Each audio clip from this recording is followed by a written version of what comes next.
around college football, and it has changed so much, and now he still gets to be around it. He gets to talk to his former coaches, like Kirk Cignetti. I mean, how much is he going to hype up Cignetti this week in Bloomington? Yeah. That it's my guy. Yeah, and he makes incredible money, and he just doesn't have the pressure and all the bullshit that he had to deal with in the past. It's remarkable. I mean, you just look at the landscape of college football and how many of his former assistants are a player in the game right now. I mean, just look at it. You got Kirby at Georgia. Well, I mean, he started at the top. Oregon, number one. Lanning was there. That's what I was about to say. Dan Lanning at Oregon. Georgia. Kirby. Not Penn State, Ohio State. Texas, you got Sark. Miami. Miami, you got Mario Cristobal. Tennessee, no. Nope. LSU, no. Nope. Clemson, no. Nope. But they're friends. Iowa State, no. BYU, no. Notre Dame, no. Unfortunately, they're going to have to go too far down to Indiana. But there's another one. Yeah. With Cignetti. I mean, what's Indiana ranked right now? Ole Miss is still there. Indiana's 13th. 13. So that's 5 of the top 13 head coaches were an assistant for Nick Saban at one point. Ole Miss is 18. Yep. Pitt's got a Bama quarterback. Well, I'm not counting that. I'm just counting the coaches that are impacting college football right now. I mean, it's pretty crazy. You know, his assistants, it used to be an argument they're successful, not successful. I don't know. Has anybody ever, because you also look at the Napiers and people like that. But, boy, at this moment, this snapshot, his assistants are having a massive impact. But I agree with you guys. Napier's turned it around to where I would not fire him no matter what happens the rest of the year. That's going to be easy to say now until he loses 5 straight if that happens. Yeah, but if that happens, I mean, you got to stick with him and let him try to work his way out, get a good quarterback and see what happens. I mean, this firing stuff. Well, it helps him a lot if Lagway continues his improved play because that gives you promise for next year. Yeah. All right, that's our show today. We appreciate you guys so much for being with us every day on the platform at Next Round Live, social media, YouTube if you're watching, thumbs up. But like and subscribe everywhere. I mean, content goes out from TikTok, it goes out from Instagram, Twitter, always on YouTube. Make sure you like and subscribe. Forrester and Taylor are sending stuff out all day long, and you can enjoy it at your convenience. We're back with you tomorrow at 9 a.m. Central Time. Until next time, God bless you, and God bless America.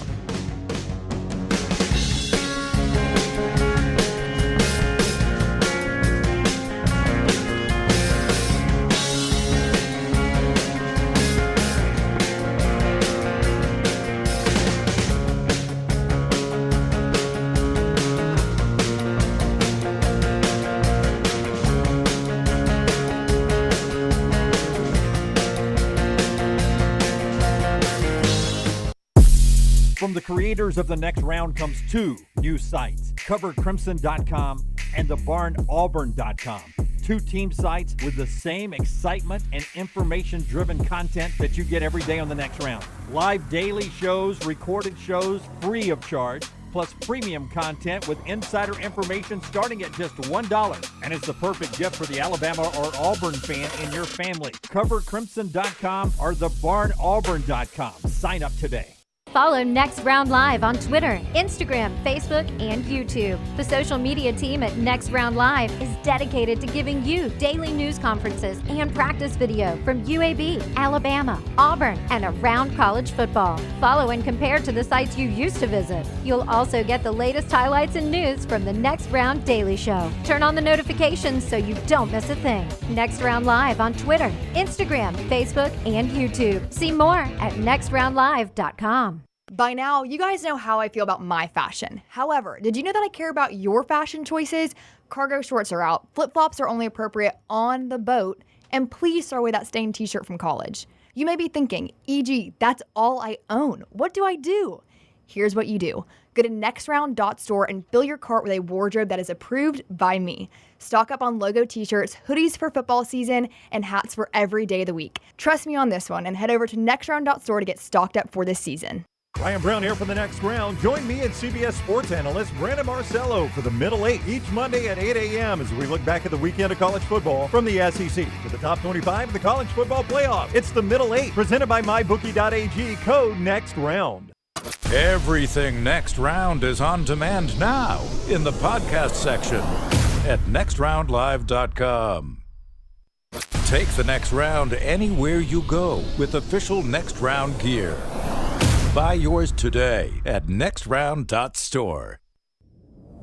Jim Dunaway, Lance Taylor, Ryan Brown, Live from the Birmingham Racecourse Casino Studios, the next round, presented by Bud Light, is on now. All right. What's it called, Brandon? Ominous beginning? Ominous beginning to our show? Where Zach says this Saturday will be interesting if you believe the chatter I'm hearing. Oh, that would be a Ty Simpson sighting. That is what it would be. By the way, I keep subtitles on all my viewing now. Yeah. Everything you watch, you keep subtitles. Yeah, just because, not games. Not games. Not Anything games. but games. Gotcha. But I do with the TV shows, absolutely, streaming shows. Especially if it's like, I had to with Peaky Blinders, and it changed everything with Peaky Blinders. Like, I was constantly missing things and having to rewind, and once I did it, I was like, oh, I enjoyed the show much more. Well, I was going to bring the up... accents are so thick in that it might as well be in a different language. Yeah, it really is, Tyler. Peaky Blinders was tough. The most adjective or most overused adjective for any music in subtitles is ominous.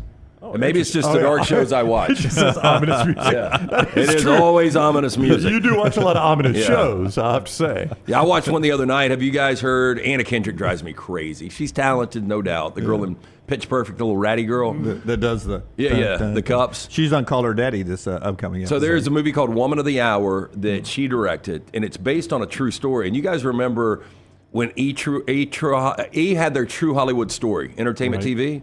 And it was much like Behind the Music. Right. And so one of the stories was about this serial killer that went on the dating game.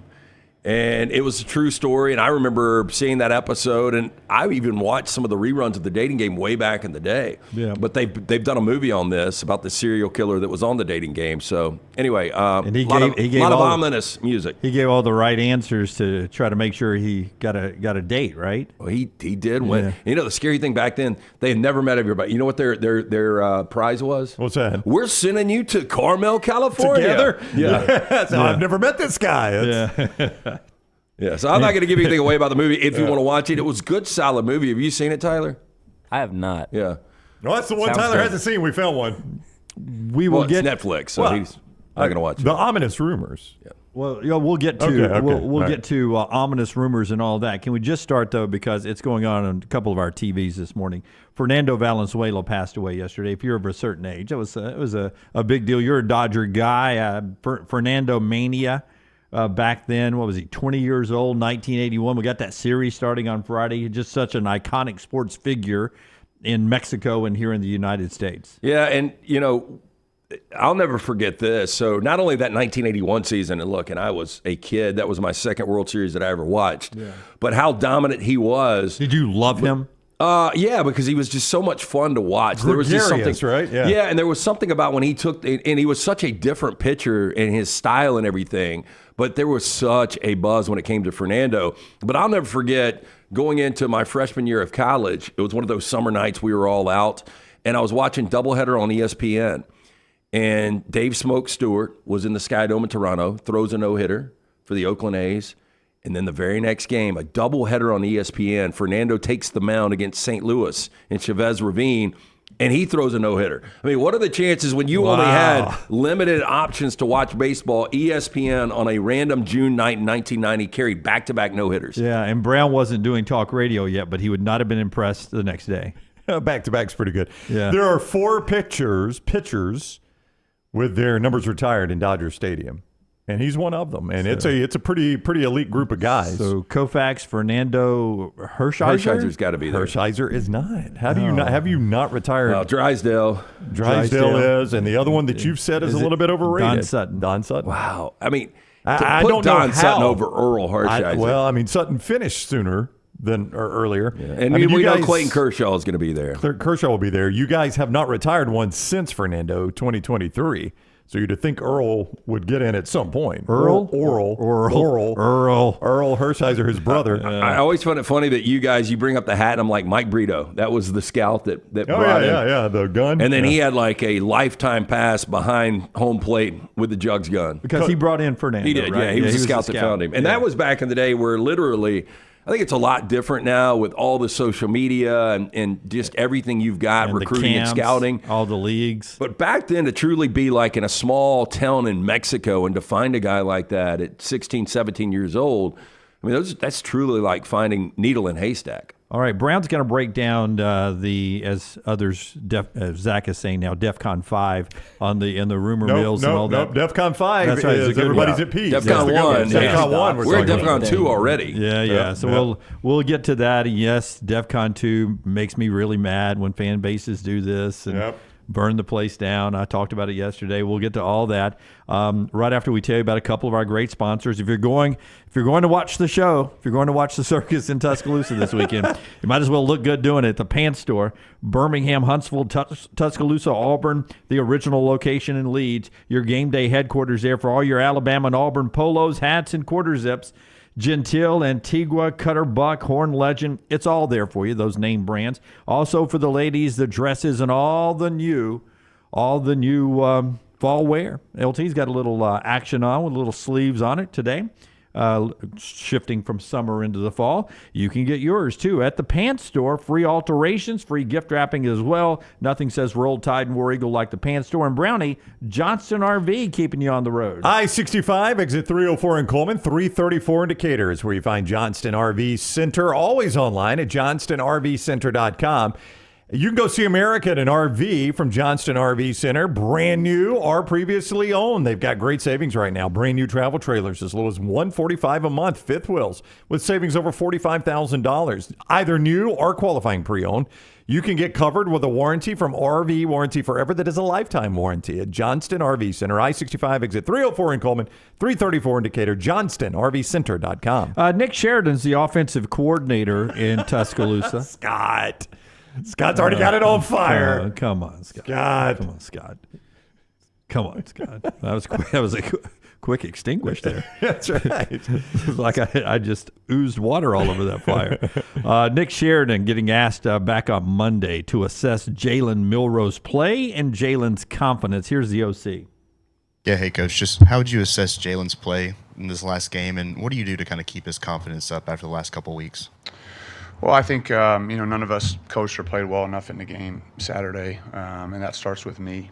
Our ability to execute consistently and take advantage of the opportunities that we were presented. We obviously fell short in that, in those spots, and it's all of us. We're all involved in that. And Jalen's an extremely confident player. I have no concerns about that at all. His preparation creates that confidence for him, and I know he'll get back to work this week, just like the rest of our players will. Okay. Now, Brown, set the stage for us. What's happening? Well, man? I mean, I think, again, these are all rumors, but since it was brought up, I think a lot of people are going to be paying close attention to the availability report that comes out at 7 o'clock Central tonight to see if Jalen Milroe is listed on that availability report. I think a guy of his level of accomplishment. I mean, Jalen Milroe is an accomplished quarterback at Alabama, not accomplished like historical Alabama quarterbacks have been, but the guy he's played a lot of games, won a lot of games for you. Yeah, he won an SEC championship. I mean, you're measured by those things at Alabama, and he's got a SEC championship ring, right? And a guy that is a veteran leader on this team, I think you would have to be careful how you handle benching him. Now, I say that in the wake of Sark not being careful at all. Yep, benching the same type of guy at Texas. Probably not to the level of Milroe's accomplishment, but Quinn Ewers has played a lot of football and won a lot of meaningful games for Texas. I would say the same. I mean, Quinn Ewers won a Big 12 last year. That's they true. both got to a college football playoff. They did win the conference championship. So let me put it in reverse, Terry. Let me back it up, Terry. Lance is right about that. Pretty much same level of accomplishment. And Sark just benched him mid-game. So I think if you see Milroe's name show up on the availability report, which I believe would be the first time this year, I don't remember it being on there last week. Nobody saw him get injured more on Saturday than he was going into the game. A lot of people go back to the play, and I saw this play happen.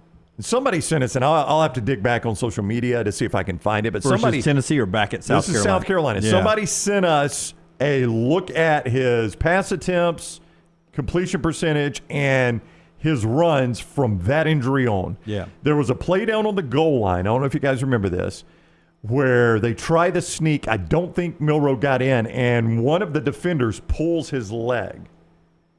And a lot of people say, look at Milroe after that play. Which Just game? Look at his numbers. South Carolina. Yeah. It was down on the goal line against South Carolina. And there was another play in the field, a play when he was running one time. I thought he landed awkward as he fell to the ground. It looked like it was a lower body injury from that point forward. Maybe it was on the leg pull. Yeah. So, well, I mean, last 3 games, 6 turnovers, 39 carries, 57 yards, basically a yard and a half a carry. But talking to Brock on Unlocked, because he knows this DeBoer staff and the ins and outs of this offense, and he said, could there be an internal tug of war? Meaning that you look at past quarterbacks, Jake Haener, you look at Michael Penix Jr., those are more traditional quarterbacks. Jalen Milroe with his legs, not exactly what this staff does. And on the same time, Jalen Milroe may be wanting people to know he's a better passer. And so maybe there's some limitations with what this offense wants to do traditionally, which to me doesn't make a lot of sense based on the fact that Nick Sheridan could do no wrong when Alabama was up 28-0 on Georgia. Jalen Milroe looked like he could do no wrong. I mean, that's the kind of offense, if I'm an Alabama fan, I want to see. But if you go back to the Texas loss last year, one of the knocks was, and I said it as I was watching the game in the press box and said it afterwards, it looked like Jalen was trying to prove to everybody he's not a running quarterback. And after that, he went back to being a running quarterback after he sat down at the USF game, and you're going to be a running quarterback. I mean, that's to me. If I'm a GM in the NFL, that's what I want. Like that's right. Lamar Jackson, what makes him an MVP, the reigning MVP? His ability to completely take a game over with his legs, and that's why people like Rex Ryan were talking about after the Georgia game. Damn, this guy should be talked about being the number 1 overall guy. Steve Young, I mean, there's no insult, and they've been around forever. There's no insult to being a quarterback who can also run. Yeah, but my point was going to be, with a guy that's done that much and a new coaching staff and a touchy situation there, if you did want to see Ty Simpson, it's a lot easier to make this look like a banged-up Jalen Milroe Ty Simpson start rather than an ineffective Jalen Milroe Ty Simpson start. Oh, yeah, just out of respect. For him, and that speaks to the rest of your team, like, hey, look, we want to see another guy, but, guys that pour everything into this program, pour a lot into this program, we don't ignore that either, right? We're not going to embarrass you publicly. And so I think you just need to watch the availability report. His name's not on the availability report and Ty Simpson starts. That's going to be fascinating. I don't know how you guys feel about it. I think it's a major mistake if Ty Simpson starts. Oh, I said it yesterday. Yeah. I mean, he may be the better quarterback. Might be the next Tom Brady. But if he is, then why is he not the quarterback? Well, that's what I always say. Why is he not the quarterback? Why has he not gone in? Why do you not give him a look in a struggling Vanderbilt game? Why do you not give him a look in a struggling game against USF? Why did it take until halftime of the national championship game of an ineffective offense for Tua Tagovailoa to get playing time? Because that was a internal threat, was it not? Well, it was, Lance, but anybody that was watching knew Tua was the better of the two quarterbacks. But Nick Saban was very loyal to Jalen Hurts. But have you heard those kind of things about Ty Simpson? I have not. I have not, but you're Tua? just asking why. Yeah, I was telling you loyalty plays a long way into that, and I do think there is some loyalty from Kalen DeBoer to guys like Jalen Milroe, Tyler Booker, Malachi Moore, guys that could have pulled the chute and made this season potentially even worse. And they said, you know what, we're going to stay for Alabama and we're going to stay for Kalen DeBoer, and we'll see this thing through. Maybe Caden Proctor, who came back. I think there was a certain level of loyalty, good or bad. And look, loyalty is a good thing. I don't think loyalty is a bad thing, but there are times where loyalty can blind you. And I think in Nick Saban's case, it did with Tua Tagovailoa and Jalen Hurts. Everybody loved Jalen Hurts, didn't they? Have you ever talked to one person at Alabama that didn't like Jalen Hurts? They loved the kid. And I think Nick Saban loved Jalen Hurts and wanted so bad for Jalen Hurts to make it, but it got to the point where it's do or die, and you were going to die if you left him in there. Now, they could have gone to him much earlier in that season and probably changed a few things, but they still won a national championship, so what's it matter? You're not in that situation right now. I mean, if there is an issue and you don't fix it right now, you miss the college football playoff. They may miss it anyway. More on that coming up. I've crunched some numbers. Oh, you've done here. The research? Are you an all-state playoff predictor all of a sudden? We can jump into it. It's not good? It's not as wide open as I thought it was. They're 10-2. I was told 10-2 SEC teams are fine. Yeah, it's not as wide open as I thought it was going to be. So put it in a nutshell then, Brownie. You're telling me that the buzz on the streets and or the Cover Crimson message boards. Cover Crimson and all the other message boards. Is that there could be a change of quarterback. I mean, that's what everybody's hinting at. I don't know. Yeah. Look, I'm not saying there's going to be. I'm just telling you when. But all it takes is one person to say, hey. When the mybookie.ag chat room starts talking about it, I'm just going to tell you what they're talking about. That's what they're talking about. And almost anybody that is talking about this is saying, watch the availability report. So I want one thought on this after we tell you about a Hydra Live, and then a way you can get a good piece of unbelievable Alabama memorabilia. But Hydra Life first. IV therapy, B12 injections, cryotherapy, compression therapy, now weight loss therapy, all under one roof. 2 locations in Birmingham, the original on Homewood, Highway 119, and Greystone, also a Tuscaloosa location. Very important. Mention the next round when you're in one of those 3 great locations. 20% off all the incredible services from our friends at Hydra Live Therapy. You can book your appointment online. Walk-ins are welcome. If you can't make it out to Hydra Live Therapy, they can send a nurse to your home or business. HydraLiveTherapy.com for more information. And remember way back in 2024 when Alabama beat Georgia and was the toast of college football? Way back then. Was that in September? Deuces Wild became a thing. The guy who caught the pass, the guy who intercepted the pass, and the rest is college football history. Now you can remember it forever by going to danielmoreart.com, and look at the pencil sketches, the pre-sketches there of what Deuces Wild will look like hanging on your wall in your sports room forever. Or you can remember way back when in the teens and into the early 20s when Alabama had a coach named Nick Saban, and he won 6 national championship seasons. The legend is there for you as well. Pre-order now, and you can go ahead and pick up that great stocking stuffer, the 2025 Daniel Moore Art Calendar, available at 20% off if you use the coupon code TNR. It's all there. DanielMooreArt.com, DanielMooreArt.com, Brownie. Keith makes an excellent point in the mybookie.ag chat room that as Brown talks about players being loyal to the program, you can't exclude Ty Simpson from that list, too. He has been loyal to the program. Yeah. Ty Simpson could probably be, if he's good as some people say, he could be starting in places in college football right now. Well, look, and I do think at this point, the staff would have said, hey, look, man, we appreciate your loyalty, but there are other places you could play. And for him to hang around, it's a Nussmeier situation. It's a Carson Beck situation. Well, it's an Arch Manning situation now. Let me just ask you this. Last year's depth chart. Ty Simpson in front of Eli Holstein, or Eli Holstein in front of Ty Simpson? Ty Simpson in front of Eli Holstein. And now that's not to say that they thought Eli Holstein was what he has become. Maybe they didn't know that, right? But I'm just saying – Eli Holstein's a good college quarterback. Oh yeah, for Pittsburgh. They're undefeated right now. He's got Pittsburgh with a chance to win the ACC right now. They're in a better spot than, shall I say, Alabama? Yeah, and whatever Alabama saw at Alabama of Eli Holstein, and it may not be what we saw at Pittsburgh, but whatever they saw there, Ty Simpson was in front of him on the depth chart. So whatever Alabama saw from Eli Holstein, they liked Ty Simpson better. How can I phrase this? If Ty Simpson comes in and is the quarterback at some point, and he takes over and they are unbelievably good, does that make you mad as an Alabama fan that you didn't have a coach that would make that decision sooner? No. Based on the fact of what I saw against Georgia. Yeah. He was your Heisman favorite less than a month ago. If you're an Alabama fan, what do you want him to do? Bench him after the Vandy loss? After, as Lance said, just the week before against Georgia, he was tremendous. And the Vandy loss, he didn't play bad. Yeah. They didn't have the ball at all. Yeah. So what do you bench him after the Vandy loss? You weren't going to do that. No coach in America would have done that. He is coming off his worst game since Texas. Yeah, look, to me, this game was completely different than South Carolina, Vanderbilt, anything else. He just looked bad in this game. Yeah. And maybe he is hurt. We don't know. We'll see about the availability report, which comes out about what time? Normally 7 o'clock Central Time. Okay. They send it out, and we always send it out.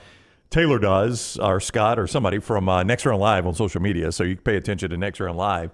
And normally we flip both around the Alabama and the Auburn availability report. I think the Alabama one would be most interesting unless there's a positive update on a kicker at Auburn. I think if you're an Auburn fan, you'd like to know there's a kicker change. Speaking of Auburn, got a little fun fact that blew my mind yesterday. Blew my mind on the golf course because I play with nothing but Auburn grads all the time on the golf course. 7 deep in the rotation.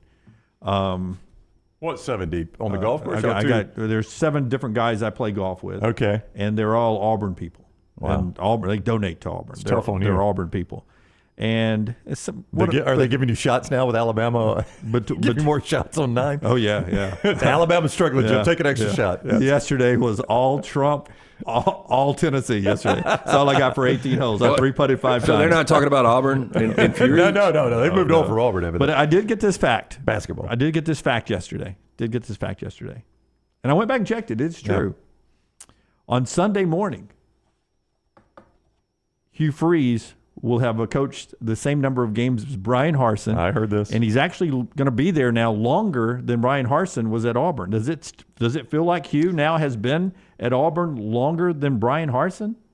It really doesn't. No, it does not. Still feels like he's cranking the car. Yeah. He's still letting it warm up and the frost melt off the windshield. But my goodness, December 22nd, 2020 to October 31st, we always remember on the show. Right. Brian Harsin, 9-12. Hugh Freeze hired November 28th, 2022. We're sitting here in October of 2023. He's 8-12. So an Auburn win on the road at Kentucky, same record as Brian Harsin. Yep. Not inheriting the same program, so I'm not saying that. I'm just saying the facts are the facts.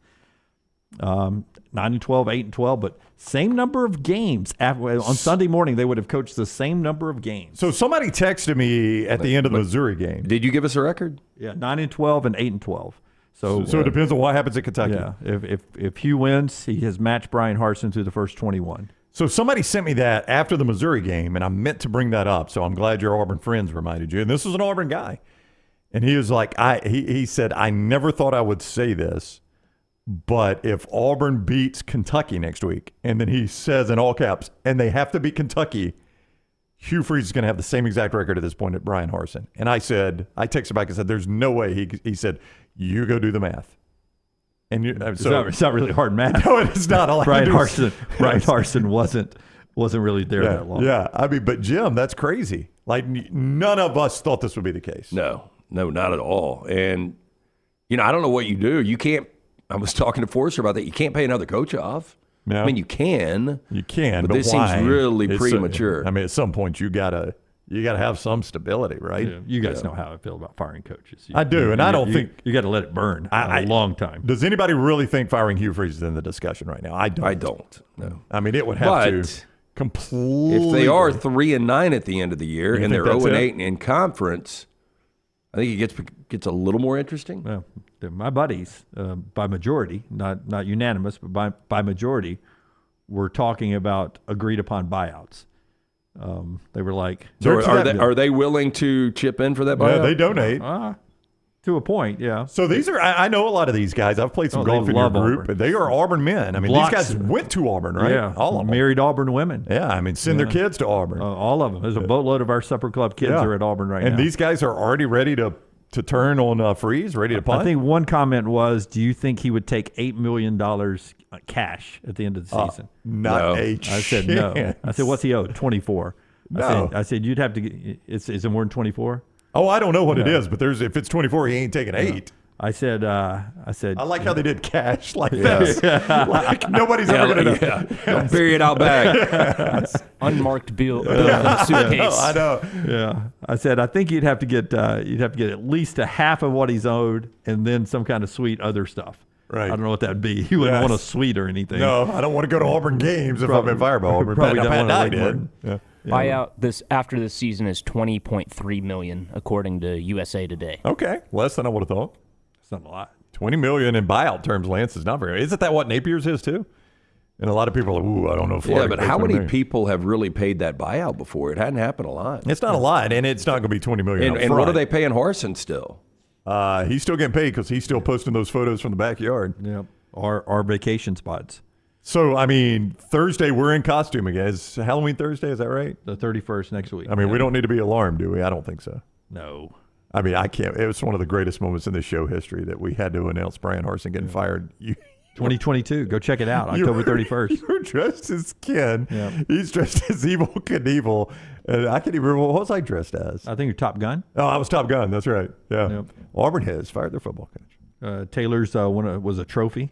Yeah. I forget which one. She's always a trophy. She's always a trophy. Yeah. The finishing touches arrived yesterday for mine, so I'm ready to rock. I see. I still haven't done anything. I bet she does not. You're going to do it, though, right? You're going to dress up? We'll see. We'll go with something. Yeah. Okay, you're going to do something. I wonder if Taylor's a trophy this year. I have a feeling she will not be a trophy this year. Okay. I mean, you run out of them at some point. There are only so many notable trophies. At some point.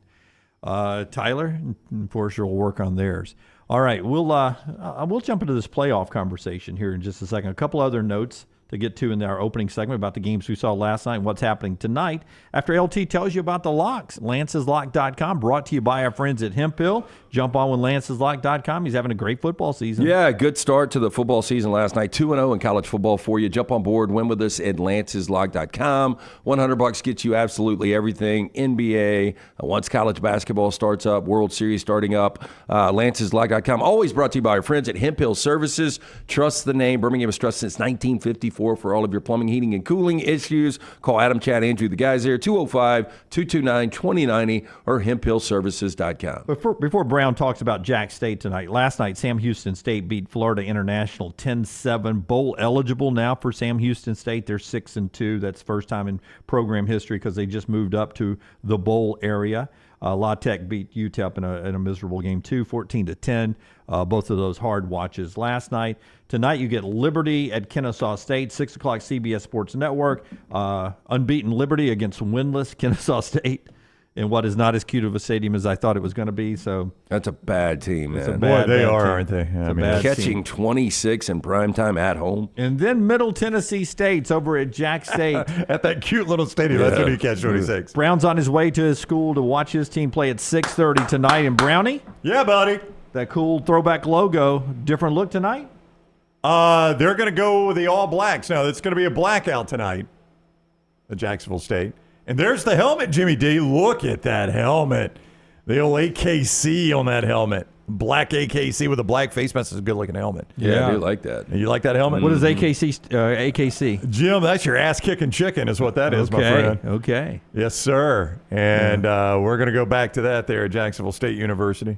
So that's what they're doing tonight at Jack State. I'm excited. So it'll be a blackout, and there'll be black unis?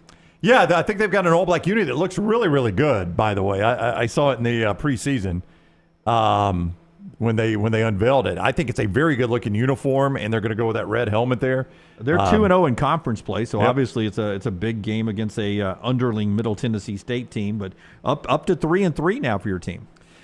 Boy, and they ought to be 4-2, excuse me, a really, really bad loss on the road there at Eastern Kentucky when they just gave it away in overtime. But, yeah, turn it around. We'll see what happens to Coach Rich Rod tonight with 3-touchdown favorite. I'll tell you, I can't believe how bad Middle Tennessee State is falling apart. You know who the coach there is. Do you remember who the coach there is? The coach now is... It's easy to forget because Rick Stockstill was their longtime coach. Yep. It is a guy with ties around here. It is a guy not with ties around here, with ties around there. Lance Taylor. It is not Lance Taylor. He's at Western Michigan. He's actually doing a pretty good job. Doing a pretty good job there. Heavy favorite this weekend. That's going to be old Derek Mason, your former Vandy coach, then went to SEC Network. Auburn defensive coordinator for a while. That's true. He does have ties around here. You didn't hear the story? He was walking with his bag over his shoulder under an underpass in Nashville, and the AD for Middle Tennessee State is like, we need a football coach. I'll do it. Is that Derek Mason? I'll do it. So D. Mace back on the sidelines, and it has not gone well for him at Middle. Yesterday, which person? Oh, it was Jim Ward Jr. who said when he was coaching the Atlanta Falcons, such a good line, and he was going to be at UConn. Do you think when Derek Mason was with Jim Harbaugh and considered to be one of the hottest coordinators in college football, on a path to be a great head coach, everyone thought that ever you thought he would be head coaching at Middle Tennessee State? No. I don't think he ever did. I think he made the mistake that a lot of people have made, and I thought Clark Lee had made that mistake, and he may have redeemed himself. What, taking the Vanderbilt job? Yep. And so many coaches are like, oh, I know everybody else there has lost before me, but I've got a plan. I'll get it done. But now it's a great retirement plan. Oh, yeah, it is. I mean, you get fired, apparently not for Derek Mason, Lance. He's still clocking in every day in Murfreesboro, Tennessee, so he must not have gotten enough to walk away completely. But, I mean, every coach thinks, oh, I'll win at Vanderbilt, Jim. I've got a better plan. Or they look and say, like, well, James Franklin did it. He had a plan. He made it work. And I thought Clark Lee was going to be, conscripted to that for the rest of his life. Maybe he gets out of there, or maybe he's figured out how to turn it around in the NIL world and the transfer portal world. Go out and get you a decent enough quarterback, and you win some games. Sam's right. It's just like in the dating. Girls always say I can fix him, and guys always think they can fix her. Yep. In spite of the fact that there's volumes of evidence otherwise, you're like, I'll be the one that does it. Crazy's crazy. Yeah. All right. Now, I would have said the same thing about the Indiana job, but look at your boy, Coach Sig. I mean, who has taken that Indiana job and flourished? I mean, Tom Allen did a decent job with it. And got fired. During the pandemic in 2020, but it was a weird year. Everybody that's good in the Big Ten was bad, and everybody that was bad was better. I'd say the same thing about the Kansas job. Who's ever taken the Kansas job and flourished? Mangino got fired. I mean, Mangino took him to the Orange Bowl, and they ended up firing him. That was pretty good. Well, but they fired him. Leopold, you guys thought he was the greatest coach of all time. I did. Look at him. Yeah. He loses his offensive coordinator, and it's been different. Yeah, I mean. It has been. Hey, Friday, we're going to be over at the Rabbit Hole again. You guys enjoyed it last time we were there for a big game weekend.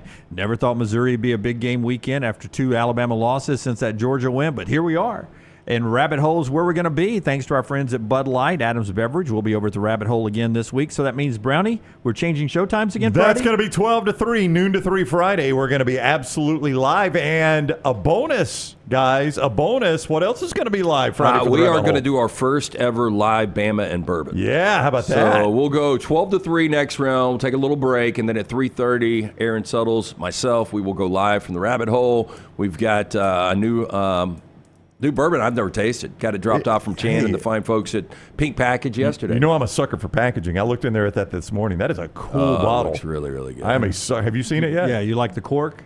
No, I just like the look of it all. It's kind of like, I don't want to ruin it, so I won't. I don't know if y'all comment. We'll comment as much, but it's got an interesting look to it. Yeah, it looks like moonshine to me. Yeah, it's got an interesting look, that bottle does. Has that little cork on it? Yeah. Like we made it ourselves? I know, like we just poured it in the back. So it'll be 12 to 3 live for the next round from the Rabbit Hole. We'll have drink specials. Our friends at Adams Beverage and Bud Light will have drink specials like we did last time. We'll have giveaways. We'll have some T-shirts over there, so you can come get some next round gear. And also, Bama and Bourbon at 3:30. So come by the Rabbit Hole right there on the Strip in Tuscaloosa and enjoy a fun Friday afternoon. Their food, by the way, is terrific. It really is. And Very we look good forward to food. that coming up on Friday. Trivia tonight. LT will tell you more about that coming up a little bit later on in the show. That's down at Odie's. We're off and rolling. We appreciate everyone over in the mybookie.ag chat room. You can get over there and make your comments there. And a ton of college football to get to as we roll on today. This is the next round. Everything Next Round is on demand now in the podcast section at nextroundlive.com.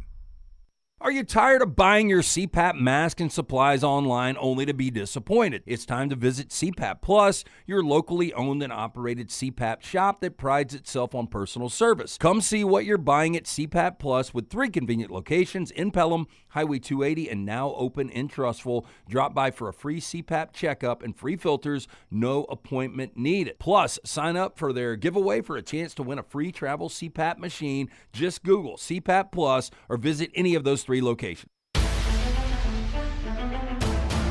Hey, this is Matt Roth, the franchisee of Walk On Sports Bistro in Birmingham. With the kickoff of football season, come visit us at one of our 3 locations, Stadium Trace, Greystone, or Trustville. Come enjoy our scratch kitchen menu while watching one of our 80 TVs.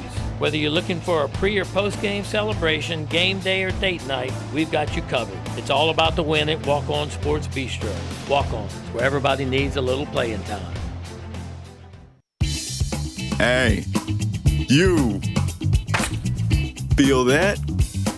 That's fall in the air. And New Balance Birmingham got your fresh fall pair to kick it during game time and sport from the sideline. Come together at New Balance Birmingham on Highway 280 right next to Chick-fil-A. New Balance Birmingham, we got now. What's up, everybody? This is Mayor Woodfin, the mayor of the city of Birmingham. The McDonald's Magic City Classic, presented by Coca-Cola, returns to Legion Field October 26th. Watch the parade fill the streets of Birmingham.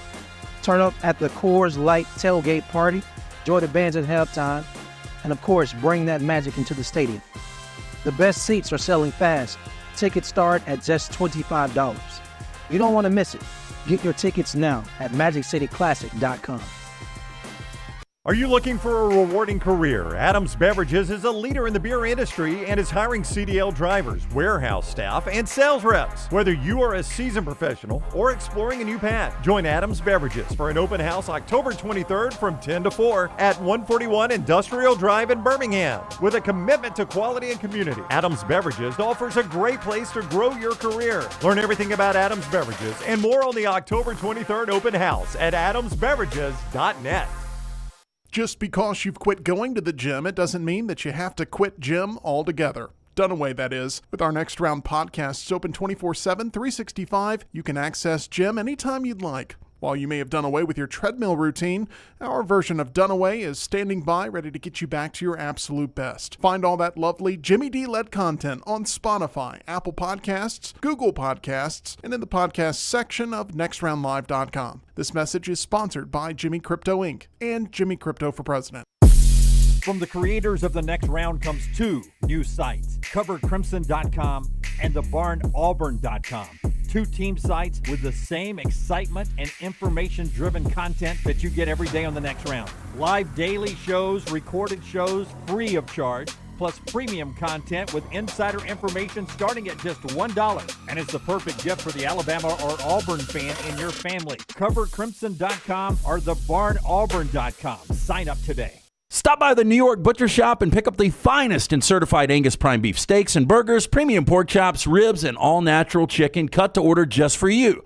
Their chef-prepared entrees and side dishes are the perfect dinner-to-go choice for your family and are ready to heat at home.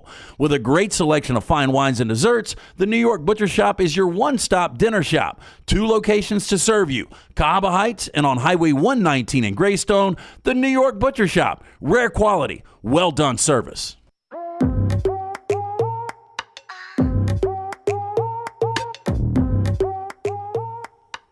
Back with you on The Next Round as we continue our college football discussion this morning, starting with a little message board conversation about possible quarterback changes. We'll see where we go with that. Cut 5. This was another one of those things yesterday everyone was talking about when you heard sound. C.J. Dupree, who I think is really a talented tight end, gives it his all for the Crimson Tide. This was a talking point with several players yesterday. Listening to what C.J. had to say about Alabama moving forward now. Here's CJ. Just really take heed and take pride in the small things, small details. Don't get bored with the basics. And, coming to practice every day, working your butt off every day and just doing the small things right. We have TNT signs, take no talent. You make a mistake on a play, you get a flag, anything, just take no talent, run to the sign, touch the sign. We got to get back into that and just, accepting ownership and stuff. We got to own up to it, accept it, flush and go on to the next play. Coming to practice, which I didn't know that was an option. But coming to practice was 1 comma. And then the little things, getting back to doing the little things again. When would you ever stop doing the little things? Well, I mean, that's when you start losing to Vanderbilt and Tennessee. I did notice, one telling part of that was we got to get back into that. That's exactly right. Yeah, that's my point. Yeah, we got to get back into that. When do you stop doing that? Yeah. Insinuating you got out of that, right? Yeah. Of doing just the little things. Yeah, I think you insinuate that when you lose. Yes. Like if you win, you're doing the little things. You're right. doing the little things, and it is true though. I mean, it gets magnified because you've got 2 one-possession losses in the last 3 weeks against teams that definitely better than Vanderbilt. And I thought watching the game on Saturday, and I'm sure Tennessee fans would disagree, that Alabama was the better team. I think so. I would say running and touching the sign after penalties does not seem to be driving the point home. Because they apparently had stopped doing it. I guess so. Alabama's committed a lot of penalties. And whatever you're doing to discourage penalties. And this is not, as you pointed out, this is not one of those where everybody's like, well, they never had penalties under Nick Saban. Oh, no, they did. They had a lot of penalties. A lot under last Nick year, Saban. Yeah. In fact, the last 5 years, I think Casagrande, Vail.com, Michael Casagrande looked back at it in something I saw on social media. And most years, they really, really have been bad in penalties over the last 5 years. So this has been something that has plagued them for numerous years. Yeah, that's what I said yesterday. Yeah. I was like, this was going on with the Saban years.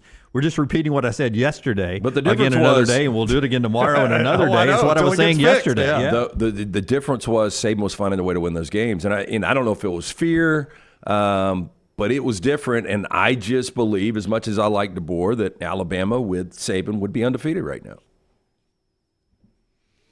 I think they would be. I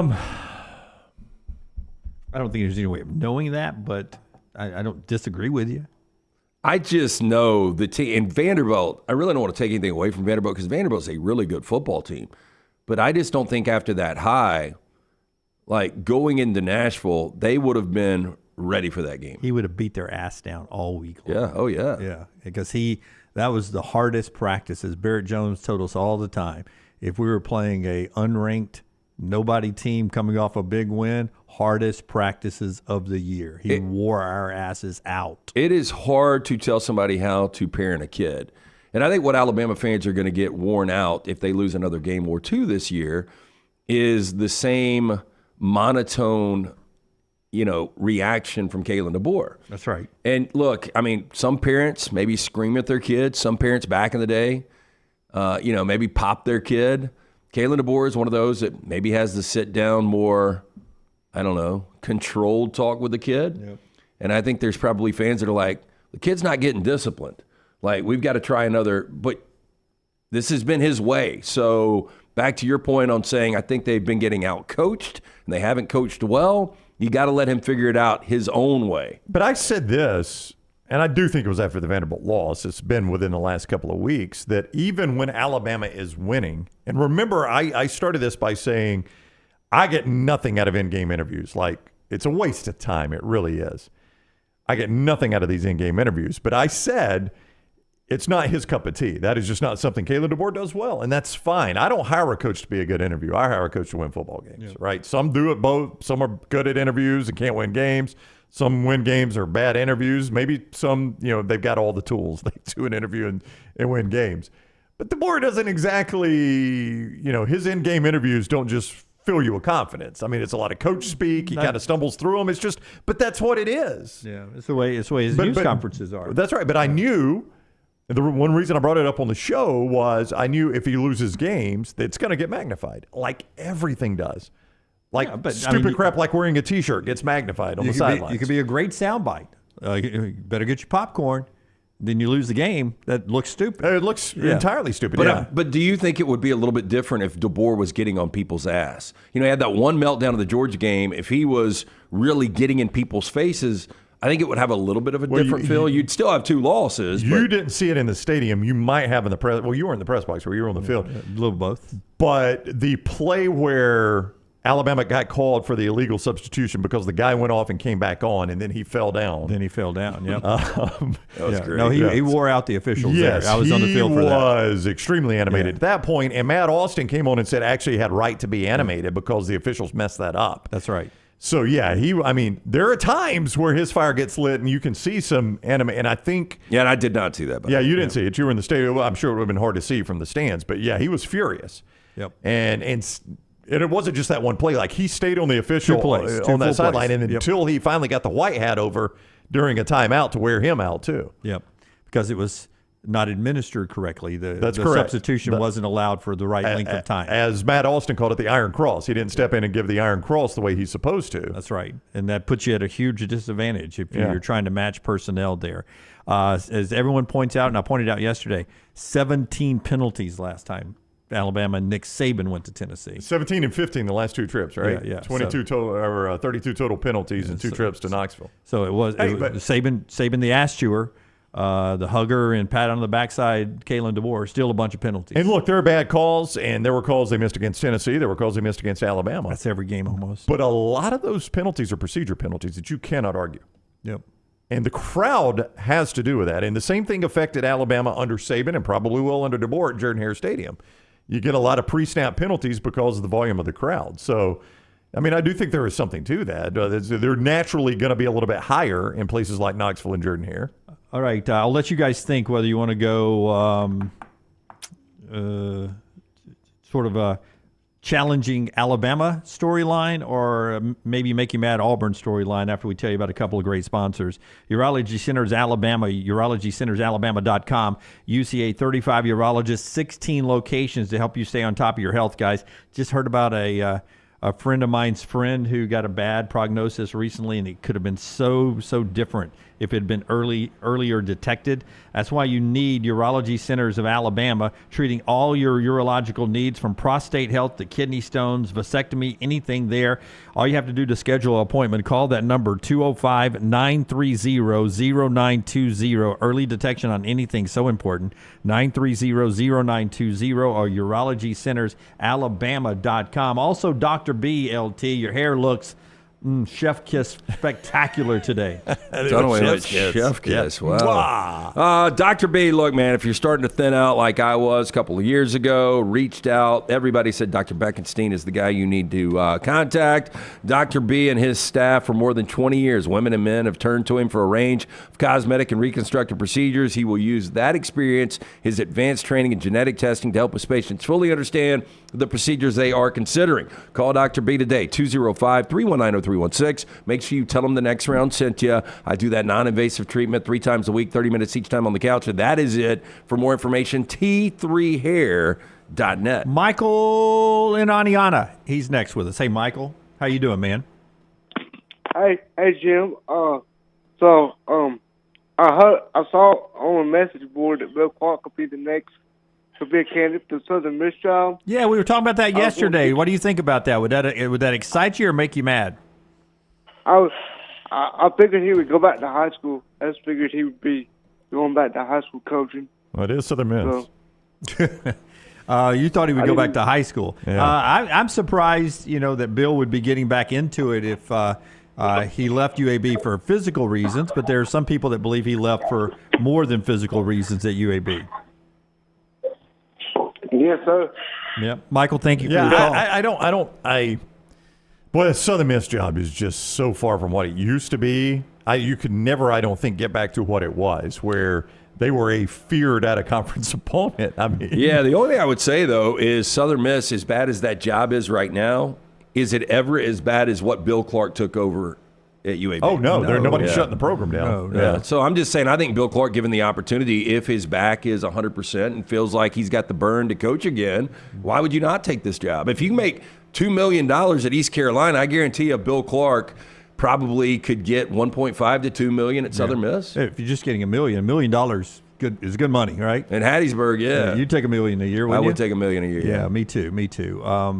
It's never going to be what it once was. I don't know what success is at Southern Miss. Well, they're in the Sun Belt now, which is a very competitive league. Winning your conference, winning the Sun Belt is a good place to start. Going to a bowl game, I mean, that's how you have success at that level of a program. Maybe springing an upset on a big program every now and again. At some point, the Sun Belt champion will be in the playoffs. I think there'll be enough respect somewhere down the road that the Sun Belt, the American, the Mountain West, one of them will have a playoff spot. It'll rotate around between those three. Sun Belt's got to get a little bit more street cred, probably, but I think it's as good of a conference at times as the American or the Mountain West, but not yet. They haven't done that enough years. They still have an outside shot of getting to a college football playoff this year. With who?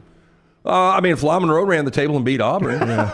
So there you go. In the first hour, we've checked our Indiana and our La Monroe box. I'm just saying. I know it sounds crazy. We've seen crazier things happen this year. I'm not going to say that you used the verb scoff yesterday, but when I brought up Bill Clark possibly back to UAB, there was some hesitation. I was not scoffing at your idea. I'm just saying. Of course not.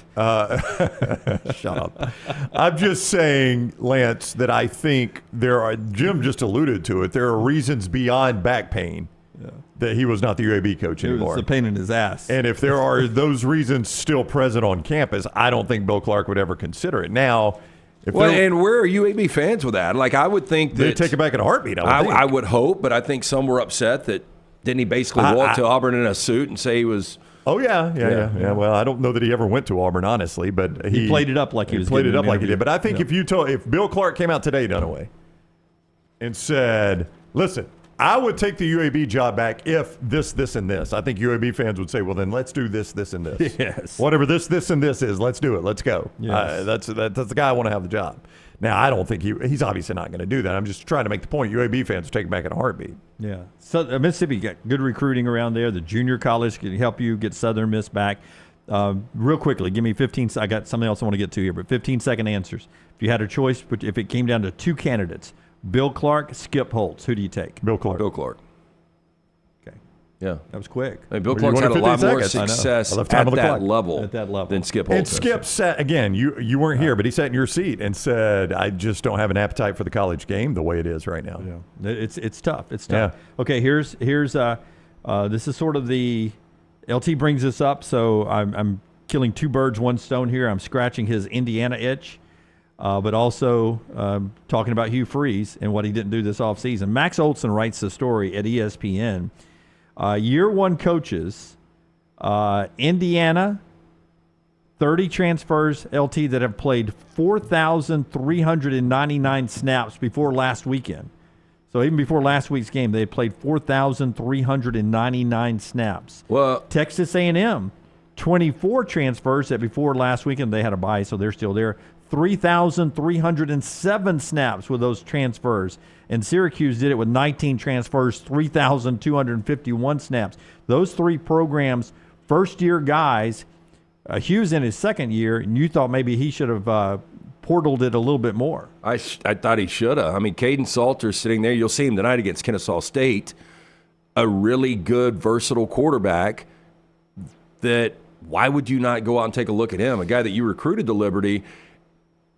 This got brought up on Monday on Unlocked. You know, Brock was talking about Kirk Signetti, like 20-something, 25 recruits, something like that, are from James Madison, a team that was unbelievable last year. So these kids have all that experience. I don't know if Elko brought in some Duke guys, but his point was Liberty's kind of right there with James Madison as far as Power Fives. Why would Hugh not bring a bunch of Liberty guys in? Yeah. Or just a few. Or a few, yeah, at least. But the guy that has made the biggest difference for Indiana was not a James Madison transfer. It was an Ohio transfer. Ohio's Curtis Rourke. And it's easy to say, well, look what Signetti did in the transfer portal. Why did Freeze not do that? Well, you tell me if Auburn fans would have gotten excited about Curtis Rourke. I asked that question yesterday. You know, my Auburn fans said, who's Curtis Rourke? No, they wouldn't have excited me. No, because let me just give you his numbers from last year. This is going to be a tough sell on Auburn fans. You admit. Now, you've seen Curtis Rourke play, Lance. I will, but his numbers, because he was banged up last year, give me his 2022 numbers when he was the MAC Offensive Player of the Year, and that was a true that's a true representation of what you get with Curtis Rourke when he's healthy. 69% completion percentage, 25 touchdowns, 4 picks. Now, that's really good, obviously. Yep. He missed the last 3 games, but he still threw for 3,200 yards. Now, last year, as you mentioned, he did miss a couple games due to injury. He was hurt, 2,200 pass yards, 11 touchdowns, 5 picks. I mean, nobody was going to get fired up about Curtis Rourke if that's who comes out of the transfer portal. This is exactly the way the conversation went. No, that wouldn't have excited me. No, it wouldn't have. But Cam Ward would have. And I was course. like, Cam Ward? And he was like, yeah, but he's talking about not spending $1.5 million for a quarterback. It's not his damn money, was the quote.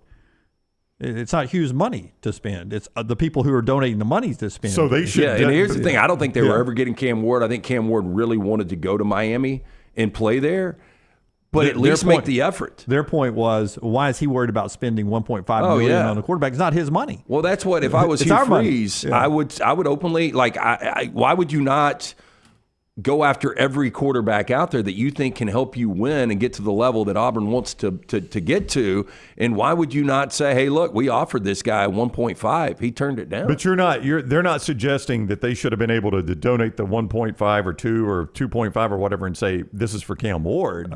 They're not suggesting that. How does that work?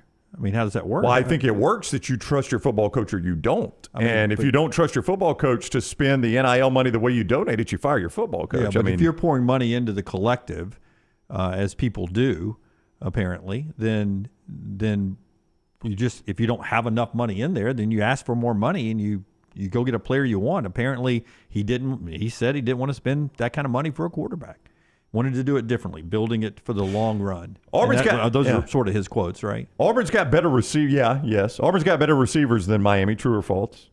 I don't know. You don't think? Xavier Restrepo is the best. Restrepo's good. Yeah, he's the best of all of them. Keandre Lambert-Smith probably be second, right? Yeah, KLS probably, will be second. Yeah, I mean, those recruits, by recruiting standards, really good. I mean, they haven't really shown up, but I don't know if it's a fair test, right? I was about to say, have they been given an opportunity to in that offense? I can put Guy Ferrari at the back of a McDonald's next to President Trump. Cam Coleman got one touch on Saturday, and it was McDonald's. A big one. Have you seen the chicken Big Mac? I saw that. It looks awful. Have you seen it, Tyler? Yeah. Oh, you think it looks awful? Yeah, it's just too much. It's like I've seen it through the drive-thru. I didn't order it, but have you tried it, Tyler? I can't hear you, Tyler. Talk to me, Tyler. There's no way that's got to be good because it's 2 pieces of their chicken, which is already pretty dry. Oh wow, Tyler throwing some serious shade at McDonald's. So you think it would be good? No. Oh, okay. I saw it and chose not to order it. Yeah, I chose 2 cheeseburgers, fry, and an apple pie instead. So you went healthy. Yeah. So I mean, I don't know if we know what those receivers really are. Yeah. No, we don't. That's the point. We don't. By the way, your facts are important. Not everybody who hit the portal has done a great job this year.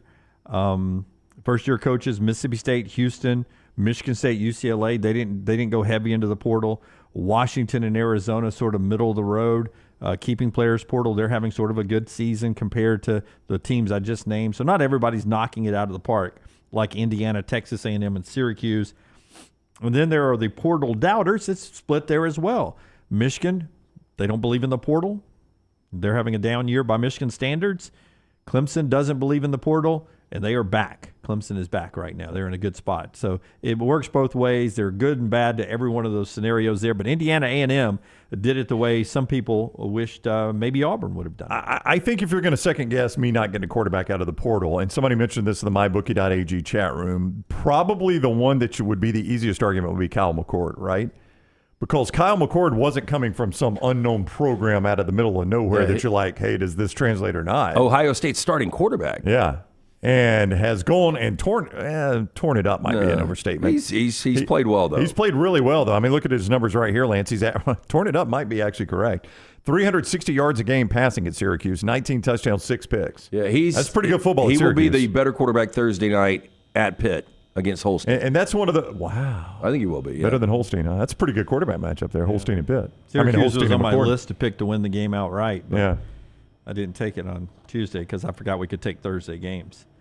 We do anything we want in the upset alert. I'm just saying Kyle McCord is not like I'm going and getting a kid from Ohio like Curtis Rourke. I'm getting him from Ohio State. And normally those guys are pretty good. MyBookie.ag bringing you part of the show today. Brown's going to give us some lines here. Don't forget the World Series starts on Friday. Who's the betting favorite in that to win the World Series? It is the Dodgers. Minus anywhere from 125 to 130. I don't know where MyBookie.ag currently has it. They've got it at minus 140, Lance. It's gone up. Yeah. So a little baseball fact after you tell us about MyBookie.ag. Code next round when you sign on right there at MyBookie.ag. Tonight, the Jacksonville State Gamecocks are a 20.5-point favorite over Middle Tennessee over in Jacksonville. Kennesaw State at home. Liberty is a 26-point favorite.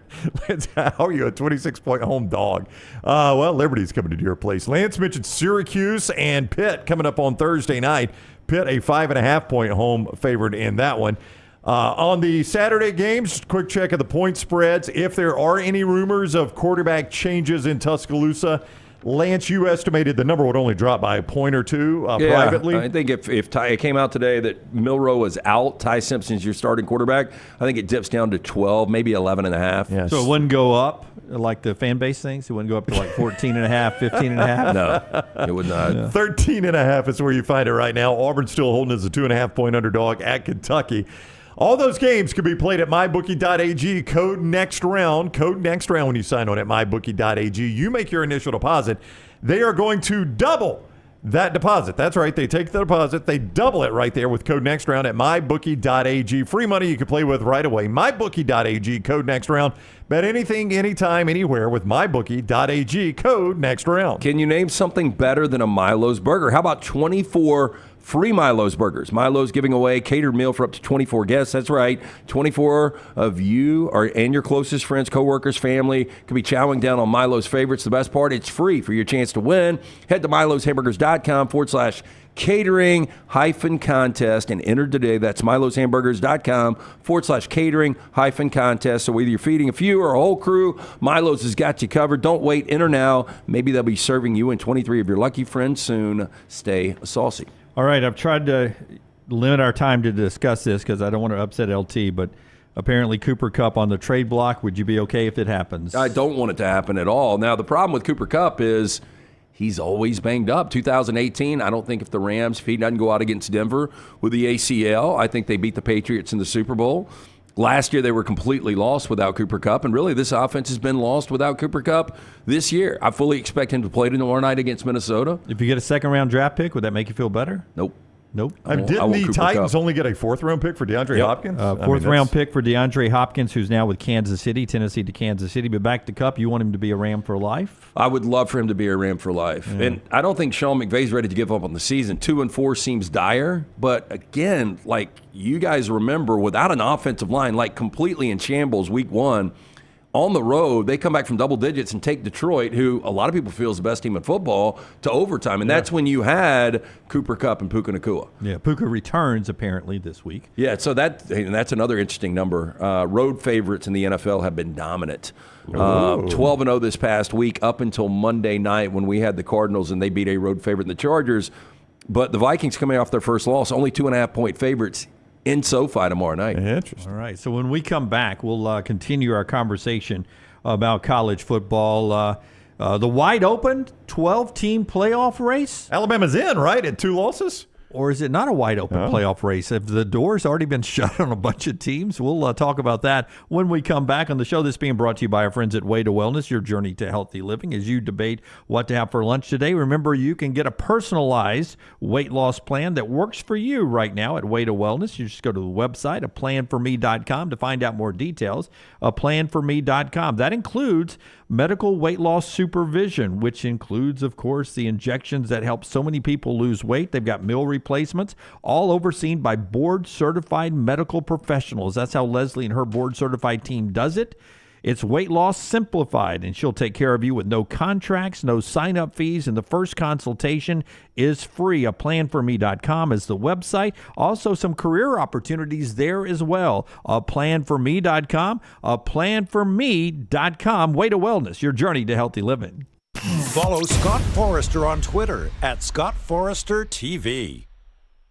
Stop by the New York Butcher Shop and pick up the finest in certified Angus prime beef steaks and burgers, premium pork chops, ribs, and all-natural chicken cut to order just for you.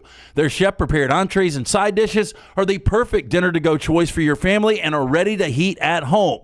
With a great selection of fine wines and desserts, the New York Butcher Shop is your one-stop dinner shop. 2 locations to serve you, Cahaba Heights and on Highway 119 in Greystone. The New York Butcher Shop. Rare quality, well-done service.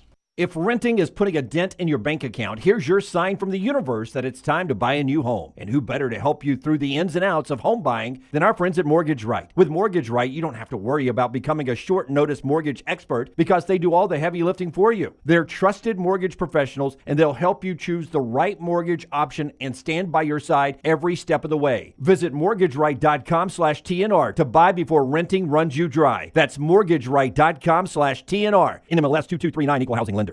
What's up, everybody? This is Mayor Woodfin, the mayor of the city of Birmingham.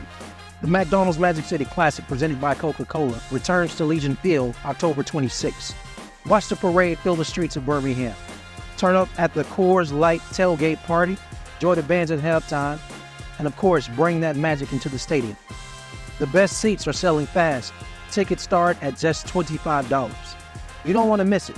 Get your tickets now at magiccityclassic.com. This hour of The Next Round is presented by the Birmingham Racecourse Casino, now featuring 7 days of giveaways with your chance to win a share of up to $125,000. The more you visit the Birmingham Racecourse Casino, the more chances you have to win. Happy football season. At the Next Round, we strive to make our loyal listeners feel like they're a part of the action all season long. My name is Emily Grace McWhorter, and I do that by bringing you along for any given Saturday in Auburn or Tuscaloosa. From pregame warm-ups, touchdowns that make you feel a part of the play, and everything in between, our goal is to make you feel like you're inside Bryant-Denny or Jordan Hare. Follow along on our social media at Next Round Live on Instagram, X, and Facebook. Also, check out thebarnauburn.com and covercrimson.com while you're at it. Here's to fall Saturdays. Are you looking for a rewarding career? Adams Beverages is a leader in the beer industry and is hiring CDL drivers, warehouse staff, and sales reps. Whether you are a seasoned professional or exploring a new path, join Adams Beverages for an open house October 23rd from 10 to 4 at 141 Industrial Drive in Birmingham. With a commitment to quality and community, Adams Beverages offers a great place to grow your career. Learn everything about Adams Beverages and more on the October 23rd open house at adamsbeverages.net. Remember the name Way to Wellness if you're battling weight loss in your life. I'm Jim Dunaway from The Next Round. There was a time I was over 216 pounds until Way to Wellness helped me lose 45 pounds, and now for over 2 years, they've helped me keep that weight off. Here's their website, aplanforme.com, aplanforme.com. That's a great name for a website because there's no cookie-cutter plan. Everything is designed specifically for you. No contract, no sign-up fees, and your first consultation is free at Way to Wellness. Hey, for all of your IT and printing needs, reach out to our friends at Xerox Business Solutions. Look, I'm still one of those old school guys. I print my notes every single day for the show. If you watch the show here on The Next Round, you see all the notes in front of me. From day one, Xerox Business Solutions, they've been with us here at The Next Round. Local for over 45 years. For all of your IT and printing needs, visit XeroxBusinessSolutions.com or call 205-969-3000. That's 205-969-3000.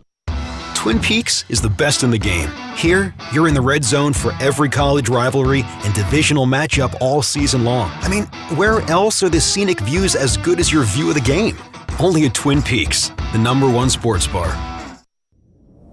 Jim Dunaway, Lance Taylor, Ryan Brown, live from the Birmingham Racecourse Casino Studios. The Next Round, presented by Bud Light, is on now. All right, another hour here on the show. Show number 813 today. Don't forget covercrimson.com for all the happenings at Alabama. Maybe some early buzz and news over there that could be happening this weekend. You get it from Clint and Mick and the guys at covercrimson.com.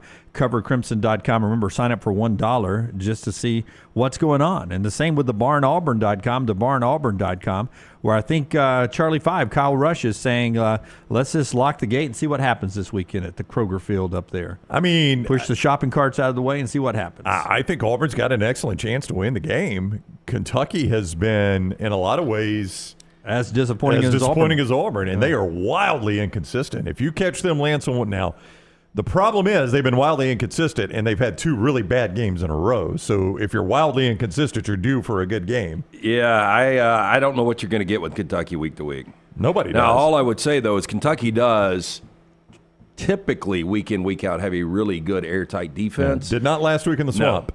But that would not bode well for Auburn if Kentucky's defense shows up. We get to our sneaky good games at the end of the show today. Sneaky good one this weekend is Alabama State, Alabama A&M down at Legion Field. Brownie 2:30 kick for the Magic City Classic. That includes all the festivities that goes on with the Classic Parade on Friday and all the parties and concerts on Friday and Saturday night. It is the 83rd edition of the Magic City Classic, the #1 HBCU Classic in the entire country. Not just the game, but the halftime as well.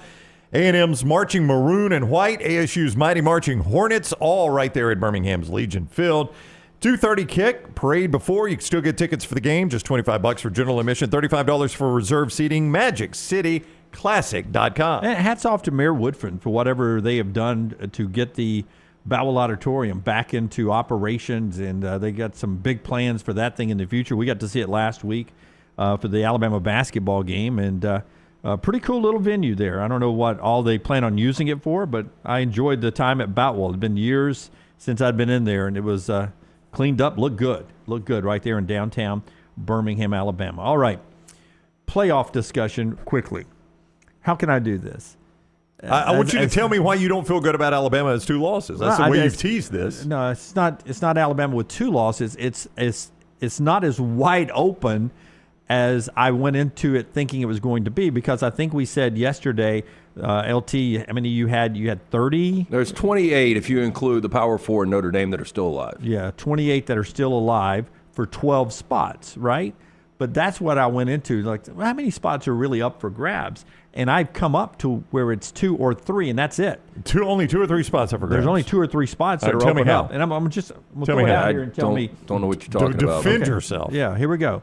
From the Big Ten, Oregon, Ohio State, Penn State. Is there a scenario right now in your mind that can happen that any 3 of those teams miss the college football playoffs? Yeah, I don't think Penn State's very good. So there's still some question for Penn State. Well, for you. I shouldn't say that. I think they're good, but this is a team that was really controlled by USC for the majority of the game. So you think they'll lose 3? I think they will lose 3. I think they lose this weekend. Okay, you got them dropping the whiskey. I do. I have this written down. If you're one of the teams looking for open spots, you got to start cheering for upsets. Right. And one of those I've written down. You want Penn State to lose to Wisconsin this weekend? I think they lose to Ohio State. That's back-to-back losses. Yeah. That's going to drop them, but still, that's only 2 losses. Yeah, and then, I don't know, it's hard to find another one. Washington at or Purdue, at Minnesota. At Minnesota and Maryland is the remaining. Yeah, I don't think at Purdue or Maryland's got a shot. Purdue's but I think awful. Washington or at Minnesota, you've got a shot. It seems highly unlikely, though. USC needed to take care of Penn State. So big game this week. Yeah, but if they win it, if Lance is wrong, it's a lock. Yeah. I mean, you can't get Penn State out of this thing if they win it. Yeah, so at that point, you got 3 spots there. So Okay. You want to keep them going with your fingers there, Brown. 12's all you got. So you got to use all 12 of your fingers. 2, Yeah. 3. Okay, Okay, but You're very technically, Indiana is... No. Okay. That's the people that are going to fill up the spots. I'm going to guys that are in there now. Okay, these are in. You go to the SEC. Is there a scenario now that you see Georgia and Texas not making the playoffs yet? I'm only going 2 in the SEC. No, I mean, Georgia really, they're only what I think is a losable game remaining is at Ole Miss, and I'm not even sure how losable that is. Hard to see them losing 2. It's hard to see them losing 2. I mean, Florida is improved. I don't think Florida's improved enough to beat Georgia in the cocktail party. I don't have their schedule in front of me. I got it right here. But I know they've still got Georgia Tech. Still got Tennessee. Okay. That's true. You know, if good Tennessee shows up, which I don't know if they've got an offense that can really show up. In Athens. Yeah, and you got to figure that Glenn Schumann and Kirby are going to be like, Dylan Sampson is not beating us. It's going to be Nico. So that's 5. It's hard to not see them in, right? Well, let's look at Texas. Who did you just put in? Well, I'm getting to the ones I don't mention. I'm just going with the ones. Oregon, Ohio State, Penn State, Georgia, and Texas. Well, All right, Texas. Let me take a look at Texas. Well, that's Again, scheduled. I don't think they're going to lose this weekend, but I think they're going to lose to A&M. So that is loss number 2. Can you find another one in between? I can't. Arkansas becomes interesting. That's a rivalry game. It's in Fayetteville, right? Yep. But you're cheering for upsets here now. Yep. Okay, so... But I'll give you those 5. Okay, that's 5. Notre Dame. I've got 7 left. Hard to. I mean, well, I think Notre Dame is sketchy, but Notre Dame is there. Tell me Notre Dame. The weird thing about Notre Dame is they have 2 ranked teams left on their schedule. Yeah. And both of them will be shocked if they lose those games. Yeah. Army and Navy. That's the 2 ranked teams left on their schedule. I think they're going to lose 2 games, 2 more. I think Notre Dame is not going to get it. Yeah, because I think they're going to lose to one of the service academies. Okay. I do. Can we call a timeout? Right? May I get a 30? Yeah. So that will take that will take me from 2 spots to 3 spots. So that excites me. You think one of these 2 service academies beats Notre Dame? I think they do, and then I think USC's got a great shot at the end of the year if USC is not completely tapped out. Wow, USC. Well, I mean, it's in the Coliseum. It's a rivalry game. USC, literally, they'll be playing. I like how you say in the Coliseum. They will be playing to get bowl eligible, maybe. But they'll be playing to ruin Notre Dame season. Yeah, they will. It's a rivalry. I continue to go back to rivalry weekend and how chaotic it's going to be. It's going to be chaotic. One of these 2 service academies winning. Where is that Army game? Do you know off the top of your head? It's in South Bend. Yeah. It's in South Bend. True home game.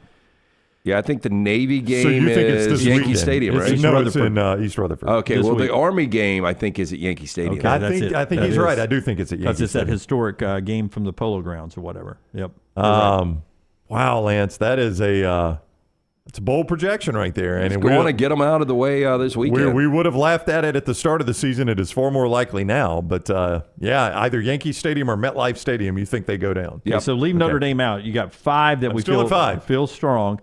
ACC champion, Big 12 champion, group of 5. Those are guaranteed. Those That's are 8. So now we got 4. Best case scenario is 4. Right. If Notre Dame's in, it's 3. Miami and Clemson could eat up another spot. Could. Why? Clemson's a fascinating They're a fascinating study, though, Jim. But if they went out and they beat Miami for the ACC championship, they're locked in. But I'm saying then Miami with one loss is going to be locked in. Let me talk about Clemson real quick if I can. I don't want to get you off track. You're not. Okay. Let me talk about Clemson if I can. Let's say they don't win the conference championship game, okay? Here's the remainder of their games. Louisville, who is unranked and will remain unranked if they lose to dangerous Clemson. Team, though. It is a dangerous team, but I'm assuming they win all these. These are all wins. At Virginia Tech, you don't foresee a scenario where Virginia Tech ends up ranked at the end of the year, do you? No, but another losable game. At Pitt, who is currently, where do you have Pitt? 19th? Are they 19th? In the rankings? Yeah. No, they're currently 19th. Okay. Pitt hosting Syracuse. So they lose to Clemson. They fall out. Maybe they get back in. I don't know. The Citadel and South Carolina. So my point with Clemson is if they win out and don't win the conference championship, now they've got 2 losses, and here are their wins. Yeah. App State, NC State, Stanford, Florida State, Wake, Virginia, Louisville, Virginia Tech, Pitt, the Citadel, and South Carolina. Does that sound like a college football playoff team? No, that would be you'd be being judged at that point if Alabama wins the rest of theirs.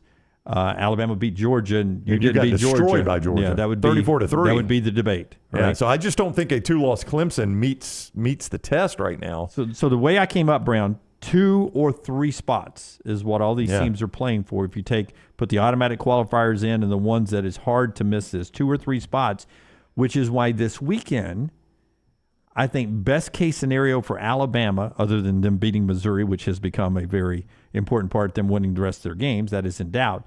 But if you are winning the rest of your games, you sort of want LSU to beat Texas A&M this weekend. If you're Alabama or if you're anybody? If you're Alabama. Yeah, if you're Alabama, you would like LSU to. Because you get LSU coming up, you can control your own destiny against them. You don't play Texas A&M. If Texas A&M beats LSU, are they losing again before they play Texas? And if LSU wins, they're higher ranked when you beat them, and they'll be higher ranked at the end of the year. Another quality win for you. Yeah, I don't think Texas A&M. A&M. It looked interesting going to Auburn, but I mean, is that really in the cards anymore? It looked more interesting several weeks ago. They are ships passing in the night. A&M's continuing to improve, and Auburn's just kind of flatlined. So my point, I mean, Alabama's got to win the rest of the games. We know that. That's zero doubt. But the playoff, this massive expanded playoff hole has gotten pretty small. Yeah. And if Texas A&M beats LSU this weekend, it feels like it got a little bit smaller. Yeah, I don't know. I really do think there's 28 teams that are alive in the Power Four for those, if that is the amount of spots. But, we've had Ole Miss lose 2 of 3. We've had Alabama lose 2 of 3. So there are still going to be a ton of upsets left. Can I? So some of these obvious ones, they're going to lose a game here and there, and then it'll come down to one-game situations. Yeah, I tell you, I want to go back to Miami real quick if we could, because this is a very likely scenario right here, what I'm about to give you. I mean, this is not one of those stick with me guys. All right, this is actually quite likely. They win the remainder of their games, and they're undefeated going into the ACC championship game. They're locked in. You say that. No, they're locked in. Guys, have you looked? They don't have a single ranked team on their schedule. And in fact, I get it, but you can't punish a team for playing in their championship game. No, we did Florida State last year. Yeah. Yeah, but I'm talking about. They actually won it, and we punished them. In today's 12-team playoff, because I'm telling you, I'm finding a way not to play in that game. Yeah. Well, I agree with you. I don't think they will take the loss into account in the conference championship game, but that is a weak schedule Miami has played. It is. I mean, guys, I don't even know. Florida's not going to finish with a winning record. They played FAMU. You throw that out. I don't know what Ball State's record is. I'm assuming they're not going to have a winning record. South Florida's not going to have a winning record. Virginia Tech is going to have to scramble to have a winning record. Cal's not going to have a winning record. Louisville probably will. Florida State won't. Duke won't. Georgia Tech probably will. Well, Duke's 5-1 right now, but Duke will. I'm sorry. Duke yeah, will. I get your point. Wake, Syracuse. I mean, but those are. I mean, like Virginia Tech, good solid team. Cal, good solid team. Louisville, good solid team. A bunch of solid teams. Yeah, and they were winning the way Indiana is winning the first month of the season. And now these games have gotten extremely close. That's why I've always said if Indiana only loses 2 games, I think they're going to get in. I'm telling you, if Miami loses that conference championship game and it comes down to Miami versus Alabama or LSU or Texas A&M or maybe Indiana. No, I get that like with a 2-loss. This goes back to the argument, does a 3-loss ever get in? No. Yeah. I'm just saying a 2-loss versus that Miami schedule, you have given the committee every opportunity to say, look, Miami had a nice year, but you just got to look at the strength of schedule that Alabama played or LSU played or Indiana played. And Miami's strength of schedule is just not there. Oregon, Ohio State, Penn State, Georgia, Texas, ACC champion, Big 12 champion, group of 5. Throw Notre Dame in there. That's 3 spots open, and that's with Indiana still in the mix, Alabama, LSU, Texas A&M, Ole Miss, either or Miami, Clemson. Not a lot of spots. Not as many spots as it feels like. No, we got 12 now. No, but the spots will loosen up when those teams lose more games. There will be more losses to come. It always is. Always is. Just thought it was. It's fascinating. Just Jim. didn't seem like it was an open pasture of bids. When the season started, it's like 12. Well, no, and what I'm saying is Alabama, Georgia, and Texas not going to make a college football playoff? The 28 teams that I bring up, if they take care of business and win out, they're in. That's my point. So a lot of those 28 teams you're saying are just still alive for their conference championship. Period. Oh yeah, and that's an automatic berth for those teams. Yeah. But I was only going with 1-loss teams in the Power 4 and 2-loss teams that actually, are kind of name brands. Right. Before we get to 4 Downs, Inverness Country Club with a big group of events coming up. It's the dry. It is this weekend. It's the dry tri. So it's like a triathlon, but it's dry. So what are you not doing in the triathlon? Not if it's swimming dry, Jim? or drinking. That is right. A 10-mile cycle on a spin bike, full body workout, golf course run. I get no laughter for not drinking, not swimming or drinking. It's a dry October. It is coming up Saturday, 6:30, ICCalabama.com. They've got a mixed doubles tournament, tennis tournament. ICCalabama.com. You can see more on that. That is Saturday, 10 to 3.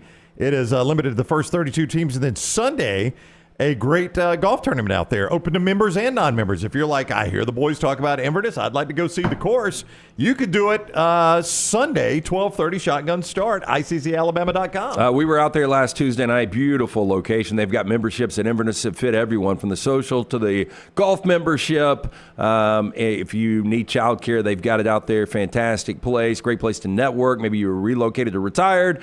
The best days happen at Inverness Country Club. For more information, ICCalabama.com. That's ICCalabama.com. We'll get to 4 Downs after Buster Olney, our upset alert later on. Buster in the next segment talking baseball. Connor O'Gara starts off hour number 3, our friend from Saturday Down South and a college football analyst. By the way, if you just happen to check bowl projections this weekend or on Monday, I'll use ESPN for example. Keep in mind, another shock to the Alabama system here. Keep in mind that if you're not in the playoffs, in the past, it was off to the Sugar Bowl to beat Kansas State. That's right. Yeah. Or is off to this bowl to do that or this or that. Alabama's projection right now, because remember, all those bowls with the cool names, they're part of the playoffs now. That's right. So if you're not in the playoffs, Alabama's projection, Las Vegas Bowl. Well, it'd be a fun trip. It'd be a fun trip. Or you're just saying it feels like it's way down the pecking order. Well, I mean, yeah. I mean, what do you play in the Las Vegas Bowl? What's the opponent? Right now, the matchup is Arizona State. How many Where tickets? does the Pop-Tarts Bowl rank in this? Yeah, Tyler's right. How far do I have to go to be at the Pop-Tarts Bowl? Bowl? That one's fun. They had a big They had a life-size Pop-Tart that you could eat. Yeah. You remember that? Yep. That was just last year, Brent. I remember it. Yes. Rolled him out on a toaster. Yeah, and you could eat him. So Alabama and Arizona State in Las Vegas. How many tickets do you think Alabama sells for that? Oh, probably a lot. You think so? You think a lot of fans I don't are going know, to Vegas? because you might have a Tide disgusted roll? fan base. I mean, again, 7,500. Alabama fans didn't want to travel last week. I would think that they think they beat Arizona State, and it's a good place to go. Yeah, go to Vegas. I think it'd be a trip. decent turnout. Watch the Tide roll in Sin City, Jimmy. Do you guys? Does that surprise you? You don't at want to all? do that? Does that surprise you? Well, at all I mean, that when you stop and think about it, you know all the big bowls are tied up in the playoffs. Yeah, and I don't think anybody is going to look at any of the bowls. It's either we make the 12-team playoff or it was a disaster season, and wherever we go, we go. Yeah, I mean, there's some, Gator Bowl in the mix. Citrus Bowls where I think Tennessee was going. Can't spell citrus without UT. UT. That's right. Yeah. That's a great line. I mean, It's different. It's a different world we live in now. But Las Vegas, I mean, it's not played at that old Sam Boyd Stadium anymore. I mean, they play it now at Allegiant, so it's at least at a nice stadium. It's indoor. It's cool. It's indoor. It's right there on the Strip. Allegiant's right there on the Strip, isn't it? I mean, it's walking. It's right through the strip. One block off, I think, right? Yeah, One it's a block off the strip. Yeah, so you can walk to the stadium, guys. Y'all could go park the car in Vegas, never crank it again. Most expensive ticket this weekend in college football. What do you think it is? I'm gonna go with. Don't say Navy, Notre Dame. Texas A&M, LSU.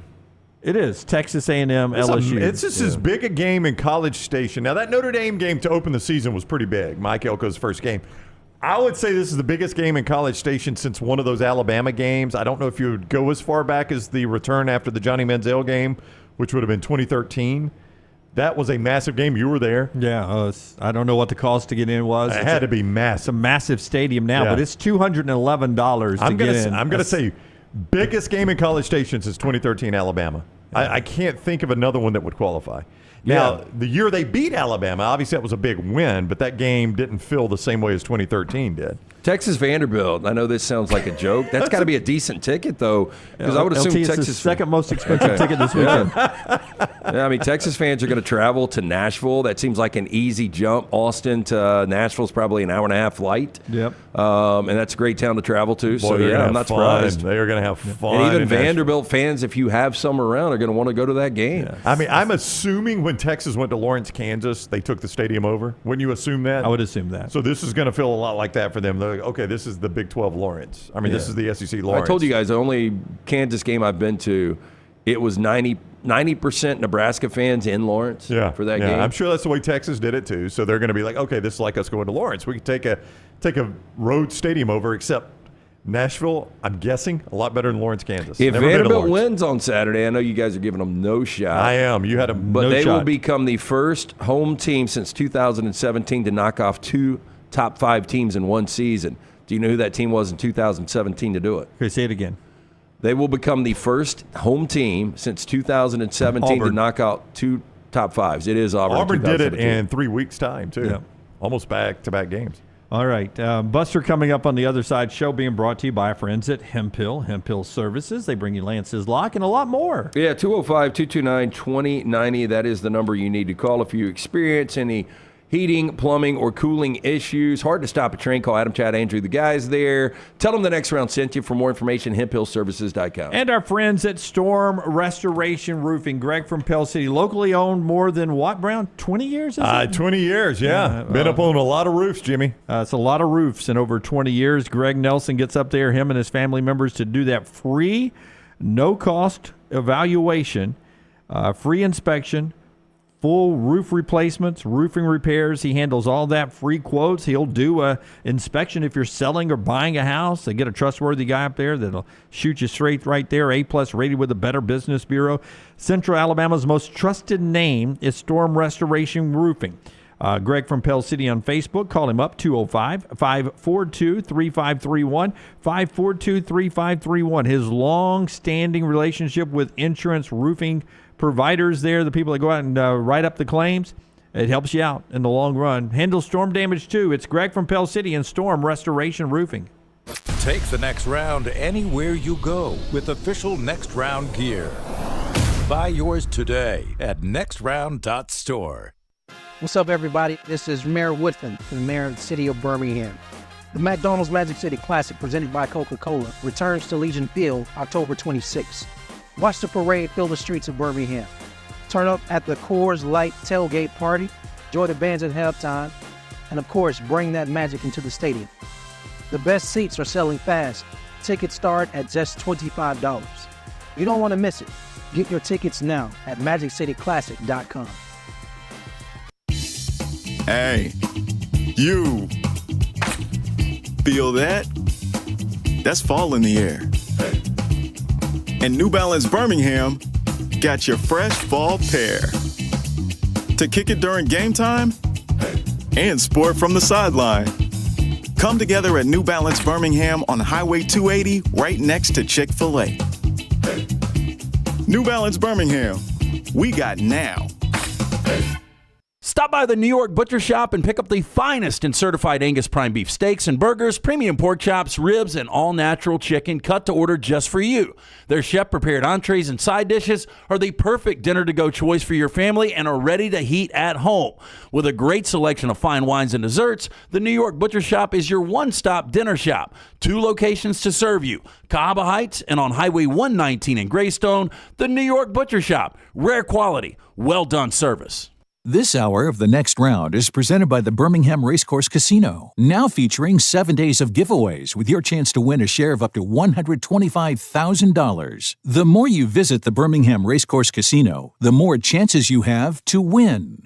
Are you looking for a rewarding career? Adams Beverages is a leader in the beer industry and is hiring CDL drivers, warehouse staff, and sales reps. Whether you are a seasoned professional or exploring a new path, join Adams Beverages for an open house October 23rd from 10 to 4 at 141 Industrial Drive in Birmingham. With a commitment to quality and community, Adams Beverages offers a great place to grow your career. Learn everything about Adams Beverages and more on the October 23rd open house at adamsbeverages.net.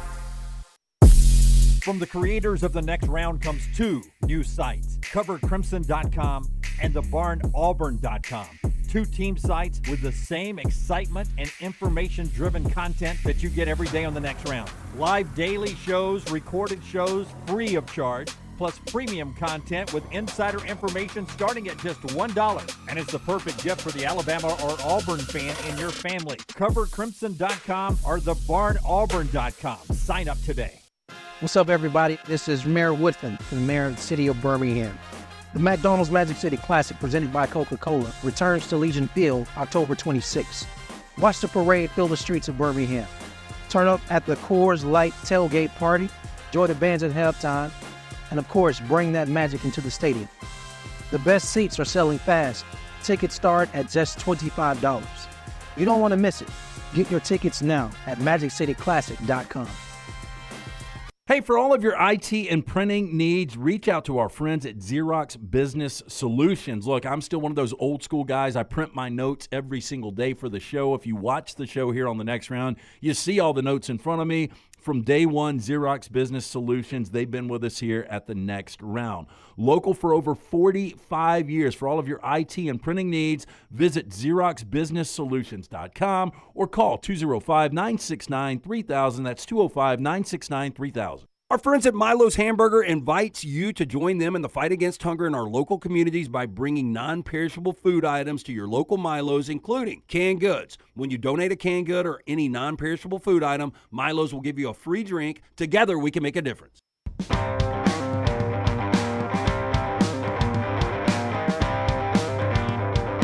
Buster Olney talks baseball with us in just a second. Michelson Laser Vision has us looking towards the World Series starting Friday. First time since 1981. It's the Dodgers and the Yankees. Southern California, man. It's going to be SoCal. I mean, when you got Rutgers playing in town Rutgers as well. USC on the same night. Yeah, 205-969-8100. Make the phone call that I made over 2 decades ago. If you wear the contacts, you wear the glasses, you are wasting money each and every year. I'm speaking from experience. After the procedure, which only took 12 minutes for both eyes, I still have 2015 vision better than 2020. 205-969-8100. Ask for Amy. She's going to hook you up with a hassle-free consultation. $0 to lose to find out if LASIK is right for you. For more information, MichelsonLaserVision.com. ESPN's Buster Olney is about to do an interview with us and then grab his suitcase and head to the airport to fly to L.A. for Game 1 of Dodgers-Yankees. I don't know many people, if any, that love baseball more than this guy, so I just can't imagine, Buster, how excited you get to be at World Series games. Man, and especially this one, you know, a fun conversation because you have 2 historic franchises who haven't played in the World Series in 43 years and all the stars in this one. You know, a fun exercise is to try to count up the number of future Hall of Famers in this World Series. And think about this. About 20% of the players between these 2 teams might wind up making a speech in Cooperstown. Right? I mean, Kershaw, if you want to include him, he's not going to play in this series, but he'll be there. He's present. He's a big part of the Dodger team, injured right now. Freddie Freeman, Mookie Betts, Ohtani is going to get in someday. Judge, Juan Soto, Giancarlo, Garrett Cole. I think Will Smith is on a trajectory, could get him. I mean, just on and on.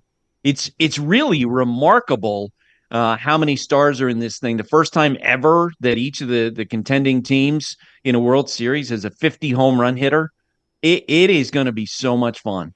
90% of the players you mentioned position players. With that said, if both offenses play up to their capability, if both is blow it out of the water, which we could see maybe 2018 Dodgers Astros like series. Now we know the Astros, they had the signs on the other side, so maybe that led to a lot of that. But who does have the advantage if both offenses are completely having their A game? Dodgers. They have a deep lineup. I was talking yesterday with Mike Schilt, the Padres manager, and he said, when you're managing against the Dodgers, they just keep coming at you. I mean, and Freddie Freeman is saying he feels like he's going to be good to go in the World Series. So you got Ohtani and you got Mookie and you got Freddie, and you also have Will Smith and you have Max Muncy, who's had great plate appearances in this postseason. Tommy Edman was just named NLCS.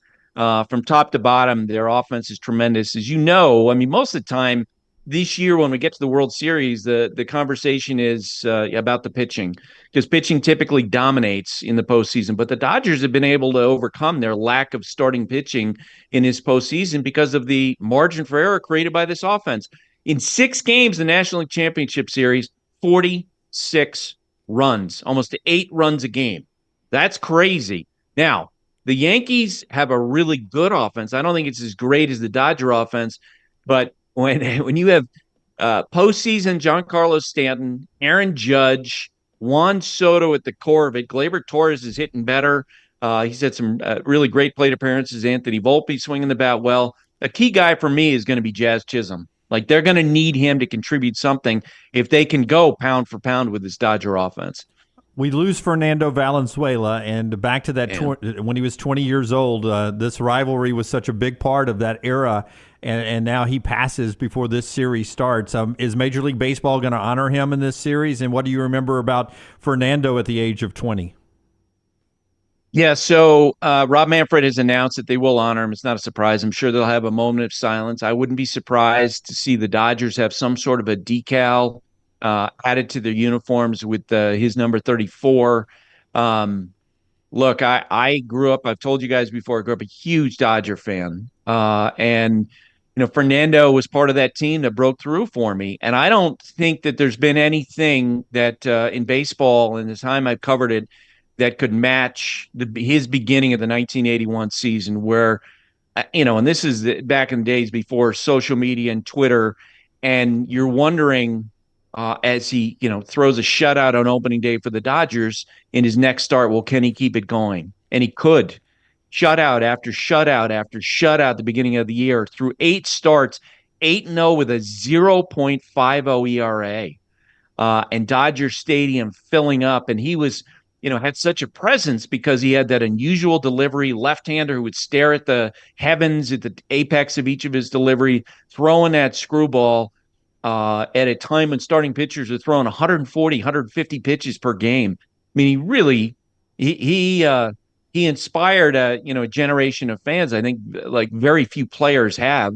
Ohtani, it feels like Ohtani is an heir apparent to the type of legacy that the Fernando Valenzuela was a big part of. ESPN's Buster Olney on the JohnstonRVCenter.com hotline. Who's your guy's name with the jugs guy behind the plate, Lance? Mike Brito. Mike Brito. He was the guy that Lance tells me filmed Fernando Valenzuela.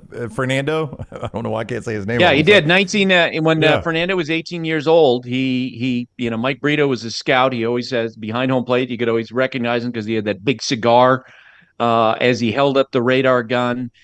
He saw Fernando when he was 18 years old. The Dodgers wind up signing him. He pitched in relief at the end of the 1980 season. He was terrific.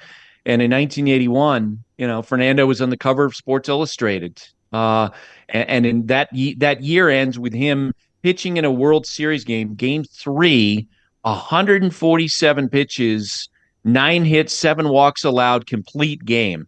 I mean, the game is so different from when it was back then in terms of how relievers and starting pitchers are used. And Fernando he had 1 year, he had 20 complete games. Wow. I mean, he was incredible. In Game 1, you've got 2 SoCal natives getting the start. You mentioned Garrett Cole, a future Hall of Famer, but Jack Flaherty. And just talk about Jack Flaherty and where his career is, because such a really good frontline starter for the Cardinals for all those years, and then bounces around Detroit to the Tigers, gets the deal in the offseason for the Dodgers. And without Flaherty, the Dodgers aren't in this spot.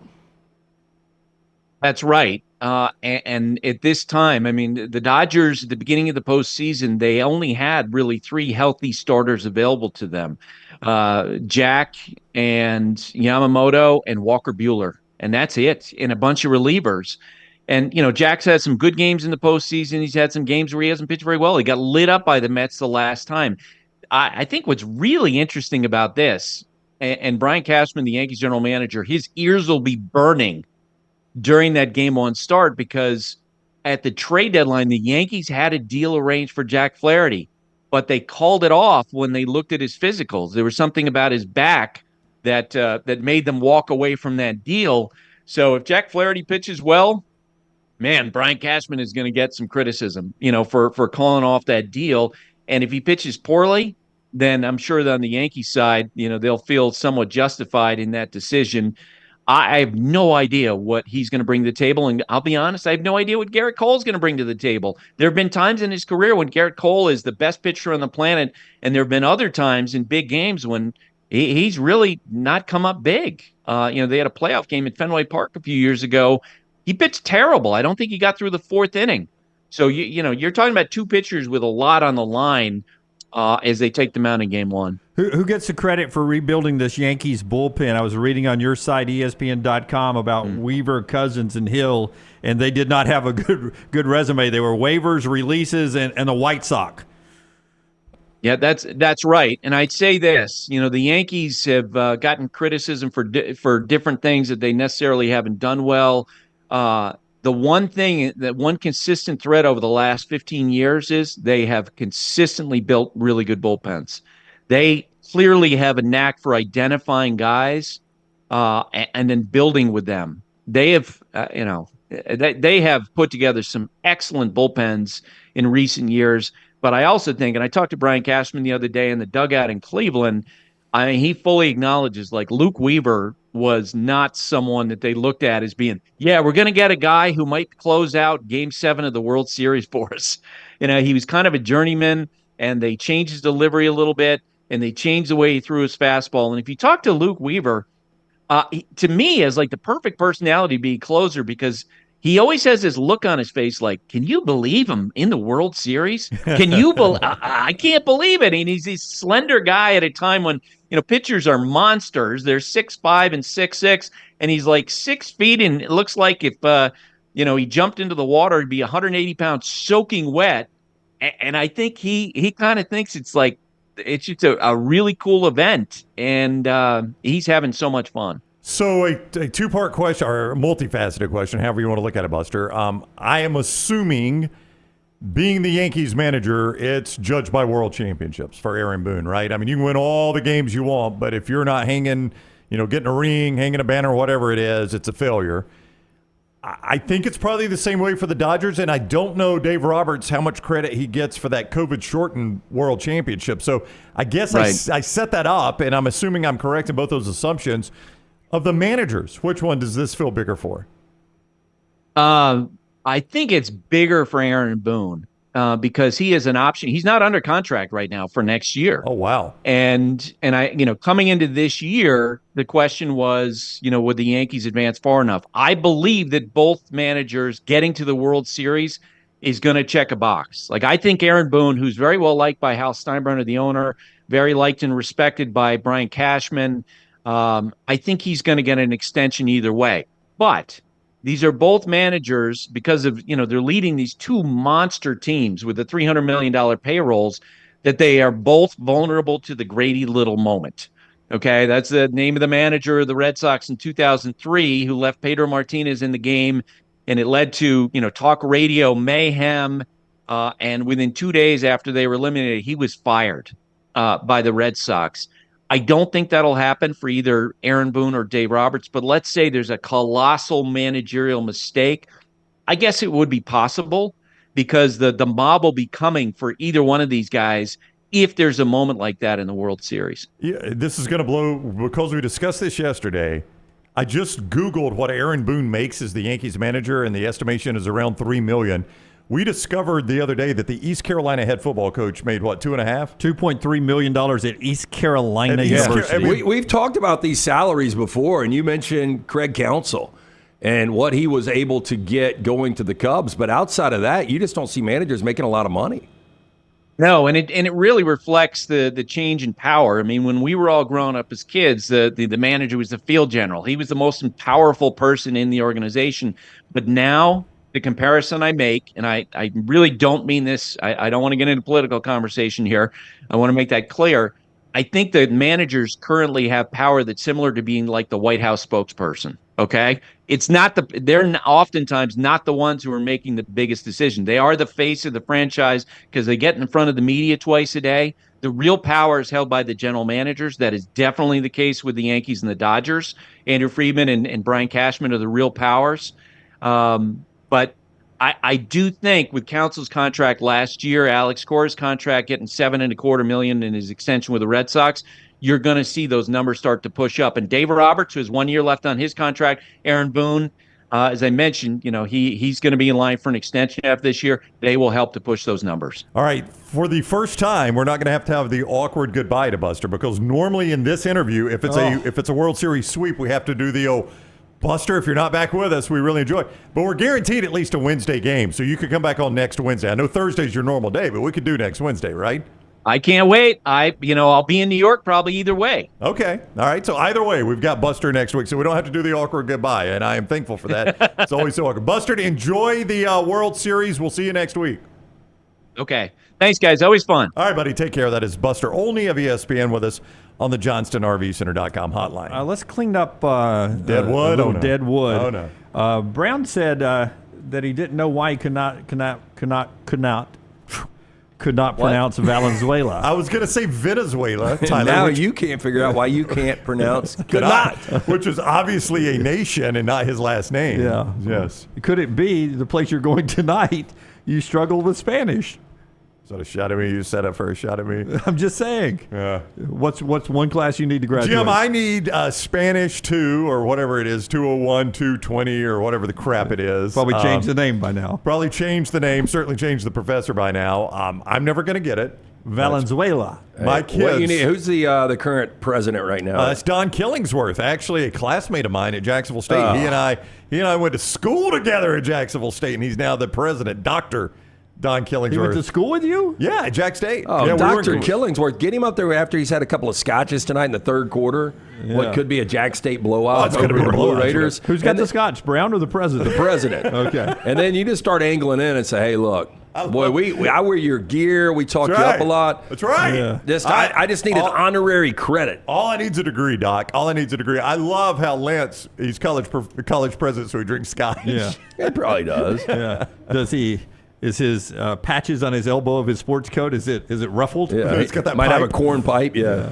Corn pipe? Whoa, now you're taking shots Jack at me. State now. I know. All That's right. Grace Tree Service cleaning up the dead wood there. Family owned and operated for over 25 years right here in Birmingham. Grace maintains a fleet of specialized cranes and lifts. Get the job done right. Prevent damage to your home. You've probably seen them rolling around town. Call 205-281-6100. You can scan the QR code right there. You can visit gracetree.com. Make sure you mention the guys from the Next Round sent you. Again, experts in high-risk tree removals, pruning, soil health treatment to strengthen your trees and plants. It is our friends at Grace. All right, don't forget Academy Sports and Outdoors, brand new location open on Highway 280 in Birmingham right now. It is gorgeous, man. The best in sports equipment, outdoor gear, apparel, footwear from the brands you love, all at everyday low prices. Also a wide selection of trusted brands like Nike, Stanley, Brooks, Carhartt, Blackstone, Yeti, Titleist, Shimano, and more. Academy Sports and Outdoors, Highway 280 in Birmingham. Brand new grand opening. Gorgeous store. Go see them at Academy Sports and Outdoors. All right, a couple of college football notes before LT gives us 4 downs and Conor O'Gara coming up at the top of the hour. Ryan Day sent in a video clip from the Ohio State-Oregon game to the Big Ten saying that he believed they should have gotten the timeout with 1 second remaining on the slide by Will Howard. The Big Ten writes back, we disagree. I mean, they showed the replay like 1,000 times. And I don't know about you guys, but it looked like the clock hit zero. Like, you can't. It did look like the clock hit zero. Me too. I mean, now he slid, right? So technically, play's dead where the slide starts. Where the slide starts, and that's what Ryan Day is that's saying. his argument, right? Yeah. And that was what Blackledge kept bringing up, when they were showing the replay. But you just cannot cut it that close. You cannot cut it that close. I mean, what was that going to accomplish, by the way, if the Big Ten's like, Ryan, you're right. You got a timeout, run out there. No, he's not going to be able to do it. If they called it in the game, it would help a lot. Yeah, it helped a ton in the game. I'm just saying right now, Ryan Day sends that in. What's the Big Ten going to do? Yeah, maybe he's trying to influence the committee. That's a future call. Well, put it this way. If it was, I don't know, Purdue sending that in. Ryan Walters at Purdue, they don't even read the email. Yeah, they would put it, it would get stacked. Thrown out. Like, we got to answer this because it's Friday in Ohio State. Yeah, but so they at least answered him. Right? Real quickly on some of this stuff here. Travis Hunter for Colorado. Big game with Cincinnati this weekend as they continue to try to stay in the playoff hunt. Surprising at least everybody on this panel. He is going to give it a go. He's going to contribute a lot more this week, according to Coach Prime, Deion Sanders there. So hats off for Travis for going out there and fighting through the pain, man. Yep. Kid's tough player, man. He shows up every single game. Bad news for Ohio State. Their left tackle, Josh Simmons, done for the season. Same thing. This could hurt SMU's pursuit in the ACC. They're at Duke this weekend. R.J. Maryland, their tight end, big part of their receiving pass game, done for the season, LT. Yeah, R.J. Maryland was really a factor early on. Hasn't been as much of a factor down this stretch. And it seems like this SMU team has really found their footing offensively. So you got to give Rhett Lashley a lot of credit, but that is a loss with Maryland. Curtis Rourke did actually have surgery on that thumb. That has not changed his timeline return. Doubtful for this weekend. Still a possibility he's back for the Michigan State game. At Indiana, some people don't like when you do this, especially when you're on a heater. Uh-oh. Don't change up anything. But Indiana this weekend, they're doing a red out. They're doing a red out in Bloomington, Indiana. So, I mean, I think they wear all red uniforms sometimes anyway. I've seen them wear all red uniforms. Yeah, but the fans are encouraged. The fans are encouraged. Yeah, this is dangerous. Look, you want to let your fans have fun and do something they normally don't do with the atmosphere buzzing. But, boy, I don't know if I'm Kirk Cignetti. This kind of scares me with a backup quarterback. I know you'll love this. Already a tough game. The old red out. Oh, they got the field red. Brett McMurphy from the Action Network did his bowl projections.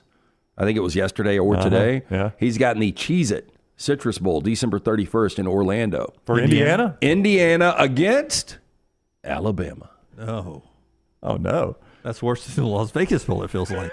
He's got Alabama listed as a robust 5-point favorite over the Hoosiers right now. How about that? Okay, 4 downs coming up right now, brought to you by our friends at Slice. Josh is asking, have I brought up the fact that my friend who wouldn't talk to me at Talladega, Bree Chicken Fry, and Zach Bryan broke up. My favorite musical artist. That is the buzz. It's disaster, because she has come off of social media. Yeah. How's he going to survive? Please respect her privacy, Brownie. Can we finish the show? It was in the middle of my round yesterday. Oh God! I was on my way to a course record. You had to shoot 1,000 after that. Yeah. So there you go. 4 downs brought to you by Slice. Yeah, 5 great locations. Stop in for lunch or dinner. Get in to see the Bajalia Brothers, from the Soul Pie, the Hot Mama, the Wing and a Prayer. You're going to love it. Local pizza, local ingredients. For more information, slicebirmingham.com. First down.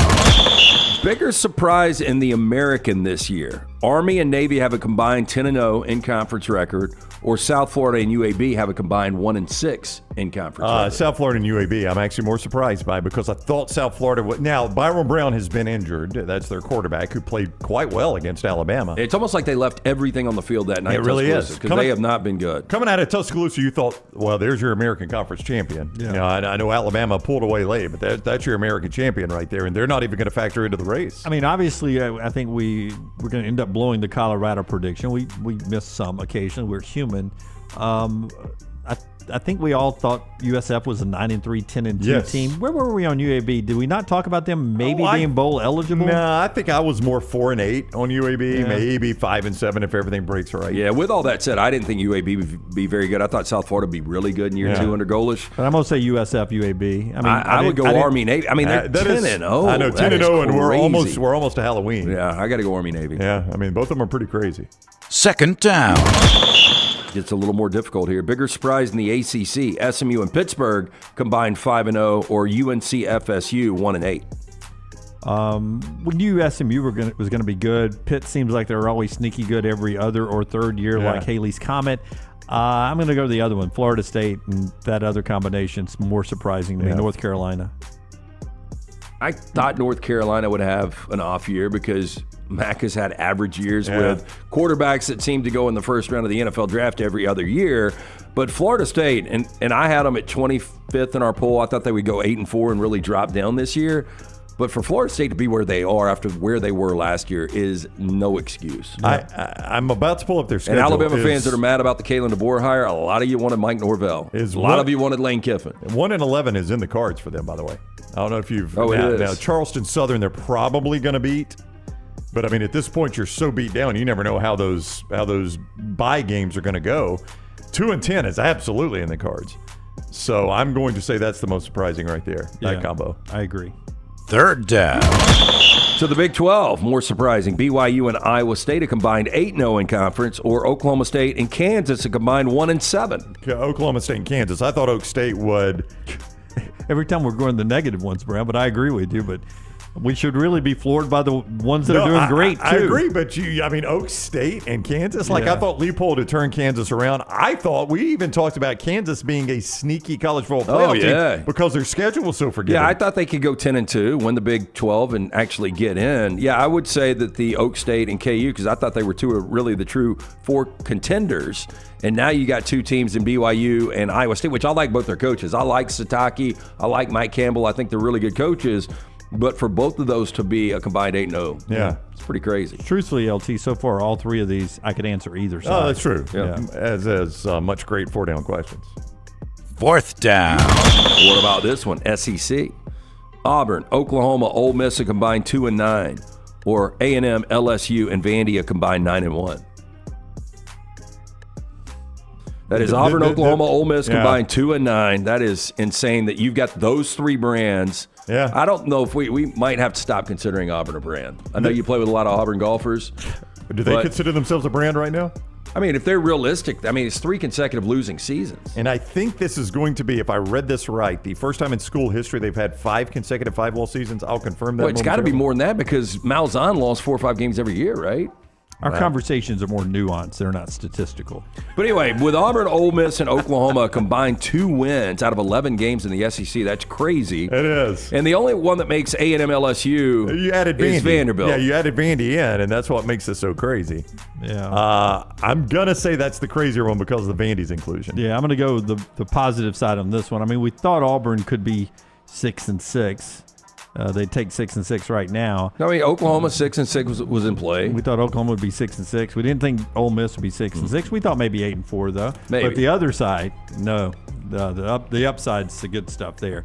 That is 4 Downs, brought to you by the great folks at Slice. Yeah, 5 locations: Lakeview, Vestavia, Montevallo, Crestline Park, newest location in Edgewood. Get and see the Bajaya brothers, created by the late Jeff Bajaya. His brothers continue to celebrate his legacy. Jason and Chris. For more information, slicebirmingham.com. Okay, Connor O'Gara talking college football with us next segment. Last night, Celtics dismantled the Knicks 132 to 110 or something like that. Well, the Knicks are going to be good. I had the Knicks last night plus 5.5. How'd that go? They was down 40-20 after a quarter because, the Knicks are my team in the NBA.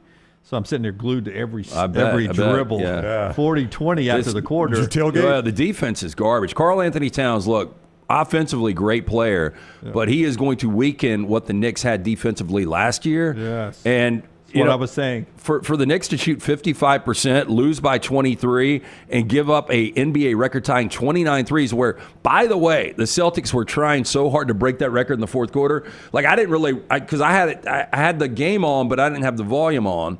And I was like, damn, boy, they are just chunking threes up 20-plus points. They missed their final 13 threes. All they needed to hit one of those 13 threes, and they break the NBA record. It's like they were trying to get free tacos or something from a local taco Now, that place. wasn't as embarrassing as Bronny James getting on the court with LeBron. Greatest moment in Laker history. Bron and Bronny, historical last night. Great moment. Last night. Hey, by the way, the only cry? Laker with a worse plus-minus than Bronny last night was his old man, LeBron. All right, Connor on the other side show being brought to you by our friends at New York Butcher Shop. Tell us about New York Butcher, man. Yes, just a great place to stop by if you want to grab one of those huge deli sandwiches for lunch or dinner, or pick up a complete meal ready to cook right there at home, from the delicious steak smash burgers, incredible sides like the goat cheese mashed potatoes, those incredible baked beans I tell you about. They've got a great selection of fine wines and desserts. New York Butcher Shop, one-stop dinner shop. Get in, see Jim and the fine folks. Rare quality, well-done service. It is the New York Butcher Shop. Follow The Next Round on Twitter, Instagram, and Facebook at Next Round Live. Your new Academy Sports and Outdoors is now open in Birmingham with the best in sports equipment, outdoor gear, apparel, and footwear from the brands you love, and all at low prices every day. Academy Sports and Outdoors carries a wide selection of trusted brands like Nike, Stanley, Brooks, Carhartt, Blackstone, Yeti, Titleist, Shimano, and more. Plus, you can shop online or on the app with free in-store pickup, or enjoy free shipping to your home on purchases over $25. Your new Academy Sports and Outdoors is located at 4610 U.S. Highway 280 in Birmingham. Hey, Lance Taylor from the Next Round to tell you about one of our favorite places for breakfast, lunch, and dinner. That is Hamburger Heaven since 1982. Hamburger Heaven has been serving Birmingham's best hamburgers, cheeseburgers, French fries, hand-spun milkshakes, and sandwiches made fresh to order. All of their ingredients are fresh and prepared daily. This includes their beef, always fresh, never frozen, hand-pattied each and every day. For breakfast, lunch, or dinner, visit any of the 4 locations, Highway 280, Irondale, Gardendale, and Homewood. Hey, you feel that? That's fall in the air. And New Balance Birmingham got your fresh fall pair to kick it during game time and sport from the sideline. Come together at New Balance Birmingham on Highway 280 right next to Chick-fil-A. New Balance Birmingham, we got now. You could win a Cadillac CT5 or your share of $25,000 in free play and cash at Birmingham Racecourse Casino. The more you visit, the more chances you have to win. Play the latest, most exciting games around with fun bonuses and big jackpots. You can be a winner too. Come win your share during the Cadillac CT5 and $25,000 giveaway at Birmingham Racecourse Casino. Drawings April 5th and 6th. Located off I-459, exit 31, Derby Parkway. Must be 21 or older, must be present to win. Storm season is here. Make sure you have a plan of action in place right now. Greg from Pell City and Storm Restoration Roofing should be your first call when storms hit. Insurance companies love working with Storm Restoration Roofing because of Greg Nelson's name and reputation in the industry. When storms hit, call Greg Nelson. He's local, 205-542-3531. He's the home of the free no-cost roof inspection. Greg from Pell City on Facebook, 205-542-3531. It's Storm Restoration Roofing. Things fall apart. There's even a book about it, but that doesn't mean you have to break the bank to fix them. Ryan Brown here for the Next Round. Our friends at Mortgage Right have a new renovation option that will make repairs and other home improvements easy. If you've recently purchased a home and find yourself short on cash, or you're looking to buy a fixer-upper, Mortgage Right's renovation loan program can help you spruce up your space. Repairs can be made to your roof, plumbing, flooring, and more with the help of top-notch mortgage professionals. So get your fix by visiting mortgageright.com/TNR. NMLS 2239, Equal Housing Lender. Stop by the New York Butcher Shop and pick up the finest in certified Angus prime beef steaks and burgers, premium pork chops, ribs, and all-natural chicken cut to order just for you. Their chef-prepared entrees and side dishes are the perfect dinner-to-go choice for your family and are ready to heat at home. With a great selection of fine wines and desserts, the New York Butcher Shop is your one-stop dinner shop. 2 locations to serve you, Cahaba Heights and on Highway 119 in Greystone. The New York Butcher Shop, rare quality, well-done service.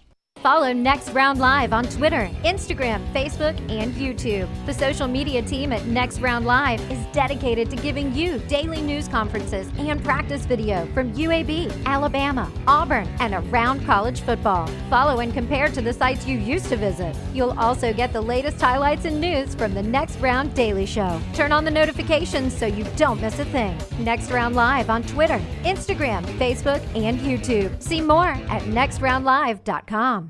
Join the Adams Beverages team. They are hiring all positions, whether you have experience in the beer industry or not. Come to their open house October 23rd from 10 to 4, 141 Industrial Drive, Birmingham. A leader in the beer industry since 1937. AdamsBeverages.net.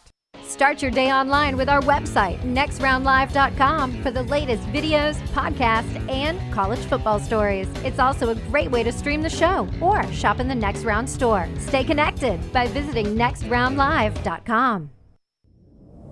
Jim Dunaway, Lance Taylor, Ryan Brown.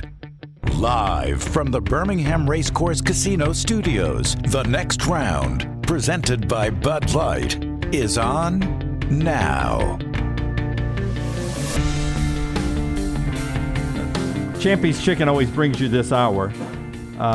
Before I tell you about Champy's, I think about Champy's a lot, but I literally thought about this guy that's about to be on our show earlier this week, and I thought to myself, we talked to him so much in the off season. I'd like to get him on during football season. And then the next thing I know, you're texting me with the Connor O'Gara sighting. So how about that? Champy's Chicken. We got to. What does that have to do with Champy's? It doesn't. Oh. It just. I saw him pop up on the screen over here, and I was like, it was so funny when you texted me that Connor was on that I was just thinking about him this week. It's like the guy helps us get through 212 days of summer vacation. And we never talked to him during the football season. School comes along just ended. Yeah, champy'schicken.com, Highway 119 in Alabaster. Great Southern fried chicken. Go see Sterling and the crew there. Tailgating again this weekend in Tuscaloosa. Go ahead and plan ahead and get that Champy's Chicken. You know what's inevitable in this interview with Connor O'Gara of Saturday Down South? It's going to be awkward at some point because of my love for him? No, it's always going to be awkward. He's an Indiana grad.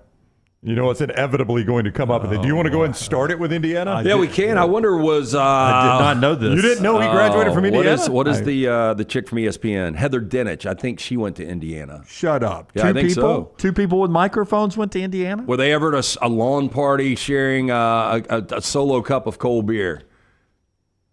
No. No. Yeah, no. Heather Dinich, with all due respect, she's great at what she does. Fellow Indiana grad, a few years older than me. Years older than me. I graduated 2012. I actually graduated with Courtney Cronin, who used to be in a lot of my college classes. If you know her, she's on ESPN, Around the Horn. She covers the Bears for ESPN.com. A lot of great Indiana journalists. Joe Buck, Indiana journalist. Okay. Now, he dropped out before his senior year because the Cardinals were like, hey, we'd like you to be our new play-by-play guy. And he obviously said yes instead of going to his senior year at Indiana. But he is currently repping IU very, very strong and giving him a lot of shout-outs on Monday Night Football. Joe Buck, did he ever get like a honorary degree or anything from his school? Do you know? I think so. Yeah, he came back and spoke once, and I remember hearing him. So all he had to do was he come out might and have speak. slipped that in there at some point. You know what? Maybe he didn't graduate. Let's just say he didn't graduate, just in Makes me case he feel does better. something Yeah. problematic. Yeah, makes me. Yeah. You don't want to I attach yourself. guarantee you he's got an honorary degree from Indiana. Guaranteed. Hey, so not only do you know a lot of football, you know a lot of pop culture too. And I referenced the movie Breaking Away weeks ago because I've been hyping up your Indiana team. Dunaway continues to doubt them more so because he wants me to be wrong on this. But that's the only shot I can ever remember outside of Memorial Stadium. And now ESPN Game Day is going to be there. What were the games like when you were an undergrad? I mean, I would assume that it was probably better to sit on your couch at home and watch other games and actually go to an Indiana game. Well, LT, it's funny you mentioned that because the tailgates were great. After that, let's just say your boy wasn't getting into the stadium that much up until I covered the team.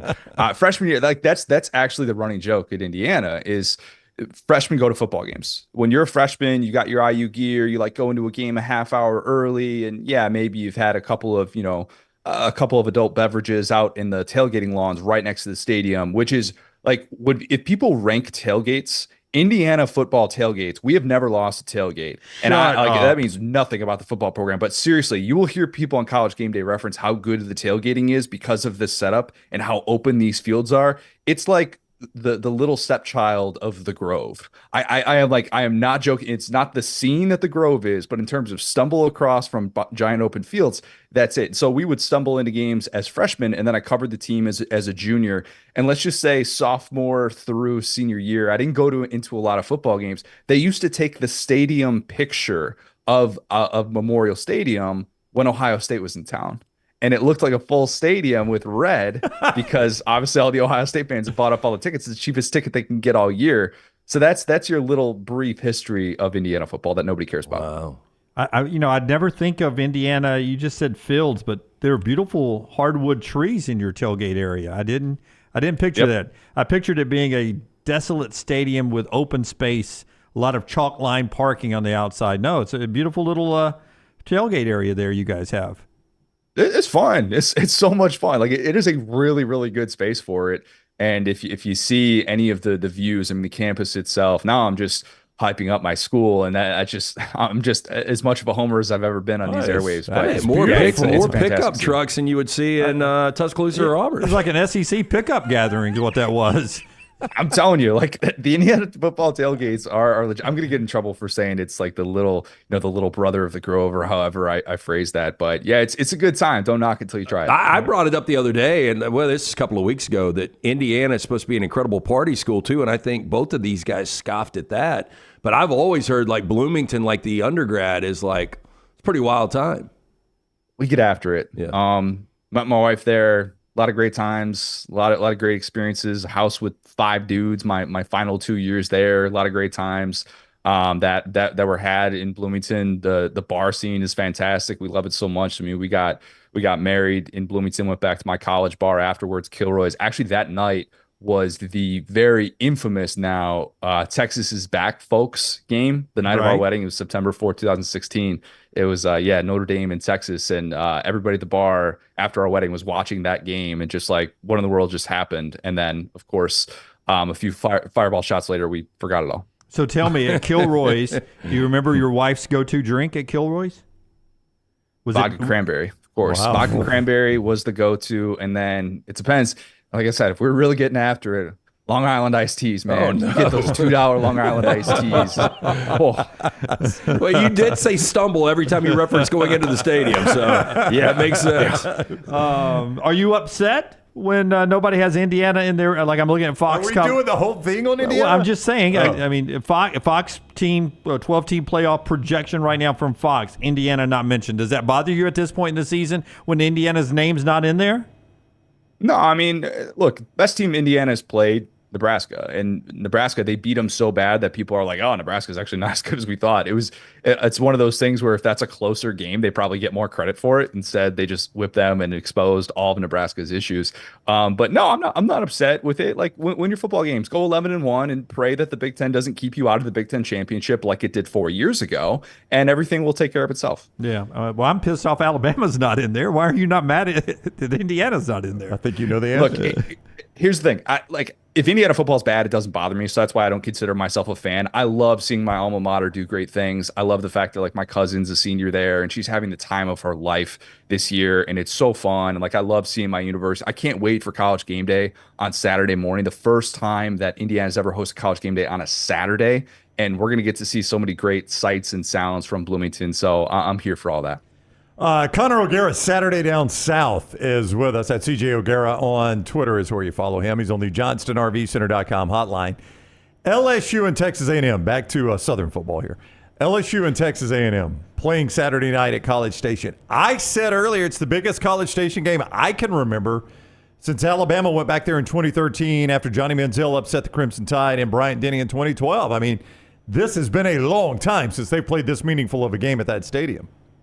Yeah, first time they've been 4-0 in SEC play since 2016. Don't look at what happened after that 4-0 start in SEC play in 2016. It was kind of the Kevin Sumlin arc that we've all come to know and love from his time in College Station. But I agree with that. I agree with that 100%. I think this game is actually one of the beauties of a divisionless SEC. Think about how chaotic this final month is going to be, instead of feeling like the SEC divisions will be decided by Georgia and Florida playing in Jacksonville and Alabama and LSU playing that matchup. This is now the new era of the SEC, where you have a game like this with the last 2 SEC teams that are unbeaten in conference play that feels so important because of what it means to be the last remaining unbeaten team in conference play in the SEC. I mean, that is so incredibly wild to think about the possibilities that exist for both of these programs that were written off after season opening performances that left something to be desired. And now you're seeing these teams play in what should be a really fun matchup with what both of these teams do well. If you want to get real football nerdy, that LSU offensive line against that Texas A&M defensive line is going to be such a fun elite matchup. But you're right. I mean, Kyle Field is going to be rocking. I don't think Mike Elko needed to fire up the troops. I think Aggie fans are well aware of what's at stake on Saturday night. Okay, I'm going to give you something on the fly, and while you're putting it together, I'll give another little fact about Indiana. So Give me your top 3 SEC teams right now, and then your bottom 3 SEC in order. So 16, 15, 14, 1, 2, 3. While you're thinking about that, I said 2 days ago Indiana's getting into the college football playoff with 2 losses. Just to make the college football playoff right now, they're plus 120. They're basically even money in Las Vegas to make the college football playoff. How about that? That should tell you something in itself. Okay. I like that fact. I'm going to share that one with my wife, who is insistent that Indiana will not make the college football playoff. She's like, come on, this is going to fall apart. This is not going to last very long. But yeah, look, you sure you don't want the middle 8? You just want the top 3? Because I'm just very interested to see, the exclusion of a team in state and the inclusion more than likely of a team in state. Yeah, I mean, I would put Georgia and Texas as that top 2. I would put them in that group. And, gosh, as crazy as it sounds, I think I'd put LSU as that 3rd team, despite the fact that, I think they have issues, but what they're figuring out defensively with Blake Baker and Whit Weeks just looks like a heat-seeking missile that's been so fun to watch for that defense that continues to improve, and Braden Swinson. So I'd put LSU as that number 3 team in the East, or number 3 team in the SEC rather, and maybe that'll change this weekend at Texas A&M. But then the bottom 3, gosh, I mean, you have to include Auburn in the bottom 3. There's no doubt about it. I understand you have these double-digit leads in the fourth quarter. You're still not winning these games.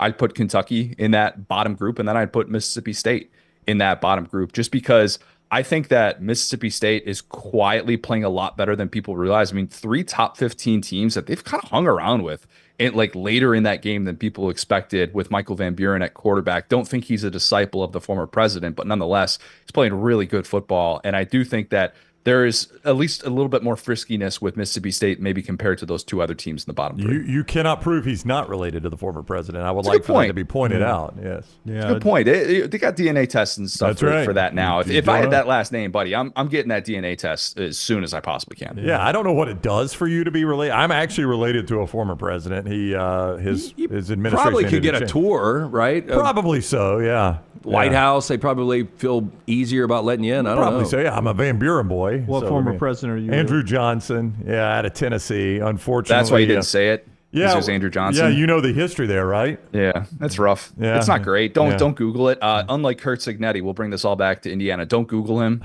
Don't Google Kurt Sig. Yeah. That's his thing. Crossroads of America. That's where Connor went to school, right there in Indiana. The old state motto there. I'll ask you this: the rest of the season for Alabama looks like what? Looks like 9-3. Looks like 9-3, and they're going to be one of those teams saying, look at what we figured out down the stretch, and maybe we're playing better football, and we feel like we deserve to be part of this playoff conversation, and everybody and their mother is going to be saying, do not let 3-loss Alabama into the college football playoff. I think they have one more loss in them. I just think they have too many weaknesses at this point. I mean, the lack of discipline. Guys, Alabama's averaging 82 penalty yards per SEC game. And you could say, well, yeah, they shouldn't have been flagged here. I don't know how in the world it wasn't offsetting penalties with the unsportsmanlike late in that game. I thought that was ridiculous, the Kendrick Law play. But I know James Pierce should have been flagged for, the neutral zone infraction. But all these penalties that Bama has, pre and post snap, you're just like, what's this team doing? And I didn't like the offensive game plan. It's the first time I've said that really about Kalen DeBoer and the fact that Jalen Milroe threw 45 passes in that game. I'm doing an all SEC due to deserve better team once again, 3rd time I'm doing this. And I included the Alabama running backs. I included Justice Haynes and Jam Miller because those guys need to be getting more run. And Kalen DeBoer is admitting it himself. And I just think that those guys getting 2 carries in the final 13:56 of that game was a bit of a joke. So, I think Alabama just has too many issues, too many discipline issues for me to say, they're going 10-2 and easily making the college football playoff. All right, he is Connor O'Gara. You can follow him on Twitter at CJ O'Gara, everything Indiana and college football. I shouldn't separate those two because Indiana could be in the playoffs. I do want to, real quick, John Cougar Mellencamp, is he like a big fixture on campus? He was on yes. Big Noon Kick, right? Fox had him on their show, I think. Yeah, he's a big deal. He's a little bit incognito kind of constantly. Little bitty dude, right? Say that again. Isn't he a little bitty guy? Yeah, I mean, I'm 5'8", so I'm not going to call anybody else a little bitty. Yeah. But nonetheless, he and Meg Ryan would be at basketball games when they were together back in the day. Mellencamp is is big time IU. He is one of the, like, Mount Rushmore of IU celebrities, even though he technically didn't go to school there, but he's donated a bunch of money, and that just kind of makes it all worth it. Well, roll them out. So Bobby Knight, Mellencamp. Oh, is this your Mount Rushmore of Indiana? Too. That's where Indiana is right now, man. Joe Buck. Mark Spitz. Spitz, the swimmer. Oh, wow. I was just going to say Katie Ledecky. Not Katie Ledecky. Other swimmer who I'm blanking on her name right now. If you can't say her name, she's not on the Mount Rushmore. Olympics. There we go. Yeah, I mean, you probably have to go. Got Mark Cuban is on that list. That's right, Mark Cuban. Yeah. Oh, is he guest picker this weekend? Oh, it's true. Yeah, who's guest picker this weekend? I think it's a swimmer that I just blanked on her name. My wife's going to kill me for that because she's big into the swimming. It's not Katie Ledecky. Confirm. ACC legend Katie Ledecky. If you know, you know. Yeah. Mike from Breaking Bad, also Indiana. Wow. Jonathan Banks? Yep. I did not know. Wow. Lily King? Is that the swimmer? Lily King, that's the one. That's the one. I Googled it. Yeah. Edit that to make it me saying that. We've got AI. We can figure that out. No, Lil T will edit that. Wow, okay. So that's a lot of people that could be, I guess. So you think Lily King's the guest picker of the swimmer because they had Michael Phelps at Texas. Yeah. Was it? Yeah, Michael Phelps, I thought. All right, Michigan. I'm sorry, Texas, Michigan. It was Texas, Michigan, but it was in Michigan. Man, that's their swimmer quota's up. I would go Jonathan Banks. I go Mike that'd from be a Breaking good Bad. one. We can go Victor Oladipo. He getting some let's some not go love, athletes. a little bit. Trace Jackson Davis. His little brother's going to be the quarterback in this game. Former Tennessee quarterback. No, there's a long list. Cuban would probably be the most popular. I'd like for Mike to do it every time somebody makes a pick. He does it like he goes, Walter. You can't make that little pick. side eye to save him. You can't make that pick, Nick. Much better than Gus screaming blood on the plow this weekend. That will be a good line. Yeah. All right. Thank you very much for the time, Connor. Enjoy your weekend. Gentlemen, appreciate it. All right, buddy. Connor O'Gara with us Saturday down south. He is on the JohnstonRVCenter.com hotline. I do think these odds to make the college football playoff are interesting. Well, Alabama's still a favorite, right? Oh, yeah, they're minus 105. Yeah. But, Indiana's got shorter odds than teams like BYU. It's a little bit different. Yeah, BYU. Yeah, BYU. They've got shorter odds than BYU, Pitt. Right there with LSU, A&M. See, Jim, it's more open than you think. Alabama's still a favorite to make Same it. odds as Kansas State. That's right. Better odds than Ole Miss. Okay. I'll ask you another question. After you guys tell us about two great folks, one of those, the odds you're talking about with our friends at mybookie.ag, and then it'll tell you about CPAP. Code next round with mybookie.ag. That's the code you use when you sign on. You double that initial deposit. Code next round at mybookie.ag. Tonight's games, Jacksonville State, 20.5-point favorite over Middle Tennessee State at home. Kennesaw State, a 26-point dog at home, with Liberty coming to town. If you want to take a peek ahead at some of these weekend games, Notre Dame, 12.5-point favorites, skinnier than some might think, as they are playing Navy up in New York City. And also, we've talked a lot about that LSU and Texas A&M game. Texas A&M hanging in as a 2.5-point home favorite there in College Station. You can play all those games at mybookie.ag. Code next round when you go to mybookie.ag. You use code next round. They double that initial deposit. Double that initial deposit at mybookie.ag. You make your deposit. They double it with code next round. You can play with that money right away. Bet anything, anytime, anywhere. mybookie.ag. Code next round. That is mybookie.ag. Code next round. And we all know how important a great night's sleep is. If you're looking for the best CPAP gear out there with personal service you can trust, Google CPAP Plus or just stop into those three convenient locations. Pelham, Highway 280, Trustful. New customers, next round viewer and listener, mention that you heard CPAP Plus right here on the next round. $20 credit towards the purchase of a new mask, CPAP cleaner, or even a travel CPAP machine. Stop by today, CPAP Plus. We're going to find the best service and equipment all in stock, ready for you with hundreds of 5-star Google reviews. Trust CPAP Plus for all of your CPAP needs. CPAP Plus, where every night matters. All right. So the odds of Alabama in the playoff still looks pretty good. The betting odds, it's anyway. even money. But now Alabama hosting a playoff game doesn't seem realistic anymore, does it? No. Nope. 10-2. I guess the way you would look at it, you host a playoff game if you're the third best team in the SEC. Would that be potentially, fair? well, your first team is going to get a bye, And you would have to think your other two teams are going to be top 8 seeds. Yeah, and I think if Alabama wins out, they can still be that third best team. I think it'd be tough, though. I don't think it's completely going. I mean, your best case is probably an 8-9 game. Yeah. Which is, that's going to be a tough game, obviously. But I think that'd be your best case scenario. But I don't think it's completely going. Interesting where we are now. Football tonight, including Jax State at home, a couple of games. You can play those at lanceslog.com. Trash coming up in a second.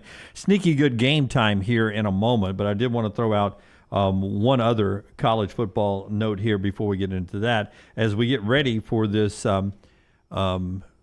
big college football weekend, Week 9, one former Alabama great, the great Leroy Jordan, who was one of the great linebackers early on in Alabama's national championship runs under Bear Bryant. I think he was there with Coach Bryant early on.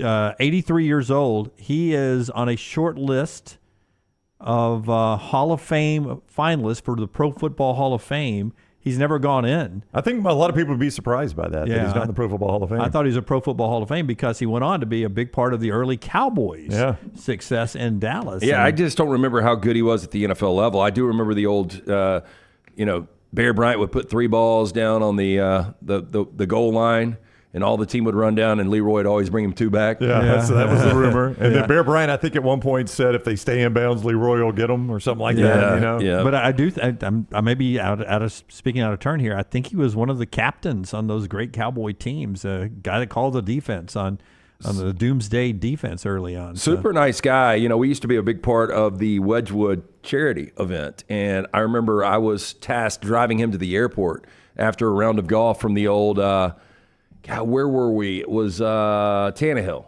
It was where one of the first. Wow, how about that? Yeah, and so I took him to the airport and had a great conversation with just the nicest guy in the world. Yeah. Keith says Jordan got cut. I saw earlier today he's one of 31 finalists on the senior committee. Okay. But maybe it happened today, Keith, and I missed it. This was earlier this morning, so maybe in the last 3 hours it had changed. Another name on there, Jim Plunkett. The guy we always it's the Eli conversation we always have. Jim Plunkett, 2-time Super Bowl winner. He's the only one not in the Hall. Eli's not eligible yet. He also is not in the Hall, but Eli will be probably. Plunkett is the only 2-time Super Bowl winner to not be in the Hall of Fame. Yep. Both with the Raiders? I believe that is correct. Is that correct? I mean, what are his stats? I mean, it's a different era of football. Who, Plunkett? Yeah. Well, he played for the Patriots and the Raiders. I don't think his stats were great. I don't think they were even close to being great. All-time yards, 25,000. That doesn't get you, it's good, but it doesn't get you very high in the rankings. All-time touchdowns to interception, 164 touchdowns to 198 interceptions. Again, awful. It is awful, but different time. Joe Namath numbers are worse than that. There's reasons Namath is in beyond his stats, though. Stabler finally got in. His numbers were a lot like that as well. You go look at some of those old school quarterbacks. They threw a lot more interceptions than you throw now. It is a far more refined passing game. Yeah, they were almost pushed to throw the ball downfield a lot more. Yeah.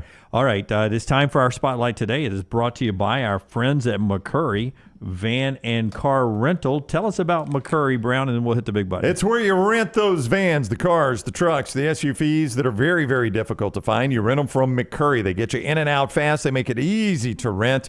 They got locations in Athens, Muscle Shoals, Huntsville, 2nd Avenue Northwest in Coleman, and Skyland Boulevard in Tuscaloosa. Reserve your rental today by calling 256-559-1003 or McCurryRentals.com. That's 256-559-1003 or McCurryRentals.com. The College Football Spotlight. This weekend's sneaky good game.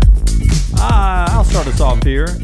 It's been since 2008 since Michigan State, the rivalry game this weekend, the Taylor Korn Family Bowl up there, 6:30 Big Ten Network. 2008, the last time neither one of these teams were unranked. Wasn't it this game that the great Sean McDonough, the punt game, where that was one of the great calls? Touchdown! Touchdown! His voice cracks up crazy. And then you cut to the that was Michigan when Harbaugh, he's just never going to win a championship. That's right. Here. That's what you thought. Yeah. So sneaky good game, Michigan State. Just because of the rivalry aspect, we get a couple of those this week on the rivalry side. Those mid-season rivalries. Little blood on the plow this week. Blood on the plow in East Lansing. Yeah. Oh. I kind of didn't, just blowing it dry, kind of didn't realize that one of these teams was in this situation. And the funny thing is I own both in our Calcutta. Oh, you're not. But we had dinner last night with our friends, John Willard and Lauren Sisler. And Sisler is going to be on the sideline for this game on Saturday morning. And everybody's talking about Army-Navy right now in the American. Nobody's talking about 5-2 Tulane against 5-2 North Texas. Who coaches Tulane? In Denton. That would be our man, John Sumrall. But this is an interesting game for a team that wins this game is going to be sitting right behind Army-Navy. And by the way, if it's Tulane that wins this game, who's a slight favorite in this game, they're going to be 4-0 in conference. But North Texas still hanging around 5-2 overall, only 2-1 right now in the American. But I think that should be a really good game. I knew Tulane was 5-2. I'm with you. I did not realize North Texas was 5-2. Me either. Seth Littrell used to be there, right? Just got fired as the OC. Yeah, he's the incarnate word, I think, coach is there now, the guy that actually found Cam Ward. Yeah. And was his only scholarship offer. But you're not insinuating that Tulane still has a path to the playoffs as the rep. It would be tough because the Oklahoma loss is going to kill them. Like Kansas State can still win the Big 12, and you'd be like, oh, man, they played them damn deep into the fourth quarter. But Oklahoma is awful right now, and so I think the Oklahoma loss would keep them out. I still, they've got a path to play for the conference championship game, but even if they were to win that, I don't. Well, I mean, one of those has to get in there, and if UNLV beats Boise on Friday night, which I think they will, then maybe that opens the door for Tulane or an American team to get back in. I asked Scott to do a little research on my sneaky good game. Why do you have Scott doing your research? Well, I just thought, he could maybe build graphics or something. Okay. Or video. Scott, would you get me a coffee and pick me a good sneaky good game for me? I don't know what Scott has found. My sneaky good game is Texas Tech TCU. Now, it's hard to be sneaky when you're 2:30 on Fox. Thank you very much, Tyler.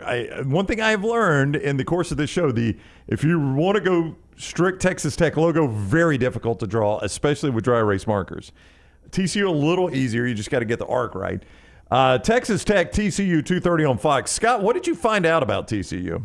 Hey, I don't know if you guys have heard this in the last 24 hours. Right. But the horned frog. Yes. TCU's mascot. When threatened, it shoots blood from its eyes. Does it? Wow. Is it an actual frog, Scott? Do we have any animation? It's actually a lizard. That's a lizard? It's a lizard. It's not a frog? And it attacks Red Raiders in the desert. Oh, Scott says this could go bad for the Red Raiders in the desert. Now, it should be pointed out, TCU the favorite in this game, not Texas Tech. Does that shock you, Forster, that TCU is the favorite in this one? I thought it would be Texas Tech. That came as a surprise. Yeah. Well, there you go. That's what that minus means, as it turns out. Texas Tech, TCU, sneaky good. I mean, that Texas Tech belt buckle there, that would just scream favorite in my eyes. I would agree. Sure. I'd see that belt buckle and I was like, that mascot's the favorite right there. Looks like the Western Kentucky Hilltopper dressed as Double Down or whatever. Scott is right. He's got a little Yosemite Sam in him, too, from the old school cartoons back in the day. Is that to scale? Is that how big those lizards get? That'd I hope be not. Scary. Yeah, it's like dinosaurs are still out there. That'd be terrifying. That's right. There you go. Texas Tech, TCU, sneaky good, 2:30 on a Prime network there, Fox. All right. Sneaky. So, Brown will come up with a way to remind you of your mistake again tomorrow, for sure. Trust me, I've lived it. You're on one today. When we come back, we'll get to trash and a lot more as we roll on today. We appreciate our friends at McCurry, though, bringing us the spotlight every day, Brownie, before you take that drink. McCurryrentals.com, Jimmy D. McCurryrentals.com to get started. Locations throughout North Alabama for those hard-to-find rentals, McCurryrentals.com. Follow LT on Twitter @thelancetaylor. What's up, everybody? This is Mayor Woodfin, the mayor of the city of Birmingham. The McDonald's Magic City Classic, presented by Coca-Cola, returns to Legion Field October 26th. Watch the parade fill the streets of Birmingham. Turn up at the Coors Light tailgate party, enjoy the bands at halftime, and of course, bring that magic into the stadium. The best seats are selling fast. Tickets start at just $25. You don't want to miss it. Get your tickets now at MagicCityClassic.com. A legendary coach once said, "It's not the will to win that matters. It is the will to prepare to win." Hi, I'm Bobby Humphrey, Vice President of Business Development for Bryant Bank, and I can tell you that our Bryant bankers have the dedication and experience to put together a financial game plan that is right for you. At Bryant Bank, we specialize in community banking and offer personal and business loans, checking and savings account, mobile banking, and treasury management services. Stop by one of our 18 offices across the state of Alabama to find out what unbeatable service and legendary results are all about. Man, I love a good meal. I'm Jim Dunaway. A good meal is what you get with my friend Sterling at Champy's Chicken on Highway 119 in Alabaster. We're talking great southern fried chicken, wonderful sides, hand-cut chicken fingers, po' boys, and those Mississippi Delta recipe tamales. You got a perfect menu for everybody. Champy's Chicken is perfect for watching the big game, or taking a meal to the lake house, down to the coast, or stay in the restaurant and dine in a great atmosphere. It's all made fresh to order right there on 119 in Alabaster, Champy's Chicken. Hey, you feel that? That's fall in the air. And New Balance Birmingham got your fresh fall pair to kick it during game time and sport from the sideline. Come together at New Balance Birmingham on Highway 280 right next to Chick-fil-A. New Balance Birmingham, we got now. Hey, there's nothing worse than waking up to a plumbing problem. Don't get caught in a flooded house. Call the guys at Hemphill Services. Adam, Chad, and the team at Hemphill are the only ones I trust to fix it and fix it right the first time. Hemphill Services does it right and always at a fair price. For all of your plumbing, cooling, and heating needs, trust the name that Birmingham has trusted since 1954. That is Hemphill Services. Call now, 205-229-2090. That's 205-229-2090. Storm season is here. Make sure you have a plan of action in place right now. Greg from Pell City and Storm Restoration Roofing should be your first call when storms hit. Insurance companies love working with Storm Restoration Roofing because of Greg Nelson's name and reputation in the industry. When storms hit, call Greg Nelson. He's local, 205-542-3531. He's the home of the free no-cost roof inspection. Greg from Pell City on Facebook, 205-542-3531. It's Storm Restoration Roofing. In some places, football is a sport. In Alabama, it's a fine art. New Life Art is proud to announce Daniel A. Moore's upcoming painting, Deuces Wild. This season, Bama is blessed with a pair of very talented deuces. The pair played a huge role on both sides of the ball in the Tide's amazing 41-34 victory over number 2 Georgia. Deuces Wild will portray the unbelievable game-winning 75-yard touchdown catch by deuce number 1, Ryan Williams, late in the fourth quarter. The Dogs' last chance drive was stopped by deuce number 2, Xavier Brown, as he made the game-saving interception in the end zone, which will be celebrated by a small artist's remark in the bottom margin of each print. Go to danielmooreart.com to see the artist's preliminary sketch and take advantage of special pre-publication pricing for Deuces Wild. Also available, The Legend, Daniel Moore's final tribute to Coach Nick Saban. Order now at danielmooreart.com. Our friends at Milo's Hamburger invites you to join them in the fight against hunger in our local communities by bringing non-perishable food items to your local Milo's, including canned goods. When you donate a canned good or any non-perishable food item, Milo's will give you a free drink. Together, we can make a difference.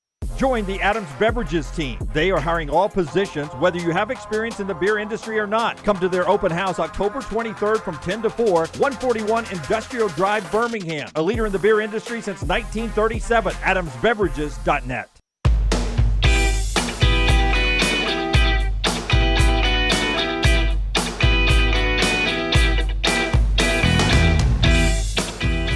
All right, trash here in just a second. NFL news. So thankful that Andy Dalton, his wife, his 3 kids, and his dog that were involved in a car accident yesterday. Nobody taken from the scene to the emergency care. Andy Dalton was evaluated by team officials. No word yet if he's in jeopardy of not playing over in London this weekend. Isn't that where they are? I think they're in London this weekend. Panthers and Giants. Well, I'll tell you what, if you want somebody to not watch... Germany. We're in Germany. It's in Germany. Yeah. To not watch a game locally, yeah, put that game on in London. I mean... if it was in London, I was going to say Panthers, Giants, the worst thing we did to the English since throwing their tea in the harbor, but it's in Germany, so I think that's where it is. Much more difficult jokes with Germany. Oh, you have to back off of them quickly. Yes. Yes. Why not make those? Yeah, no jokes there. Yes. No jokes here. Jameis Winston starting for the Browns because of the injury to Deshaun Watson. A lot of people upset that the crowd was booing and then cheering when Deshaun got hurt. Oh, yeah, including like Jameis Winston, who was very outspoken about it, and some other Browns players. DTR, when we first saw him, in preseason was really good. He seemed like a pretty good quarterback, and they're going to go with Winston in front of him. I thought DTR could be a good, solid quarterback in this league. Yeah, I think that what that shows you is they don't believe that DTR is going to be the future. Nope. I mean, I'm kind of thinking that Deshaun Watson, there's going to be a way to figure something out with this contract in the offseason. You just kind of get that feeling. I think a lot of people feel like you've seen his last NFL snap. Yeah, that's. I mean, that's kind of the feeling, isn't it? Is that you've seen the very last snap of him, so now you move on. But you know, Dorian Thompson-Roberts was just so bad last weekend. We get to see the new Clippers arena. They finally have their own arena tonight, second part of the doubleheader on ESPN. Will you tune in just to see the new arena? I will not. I probably will just to see it, just to see the layout. And I've got a side in that game. Oh, okay. Lance'sLock.com. Right. And before we hit the trash open, I want to remind you first that Champy's Chicken brings you this hour of the show. Champy's Chicken, Highway 119 in Alabaster. Sterling and the crew down there serving lunch right now. Destination lunch location.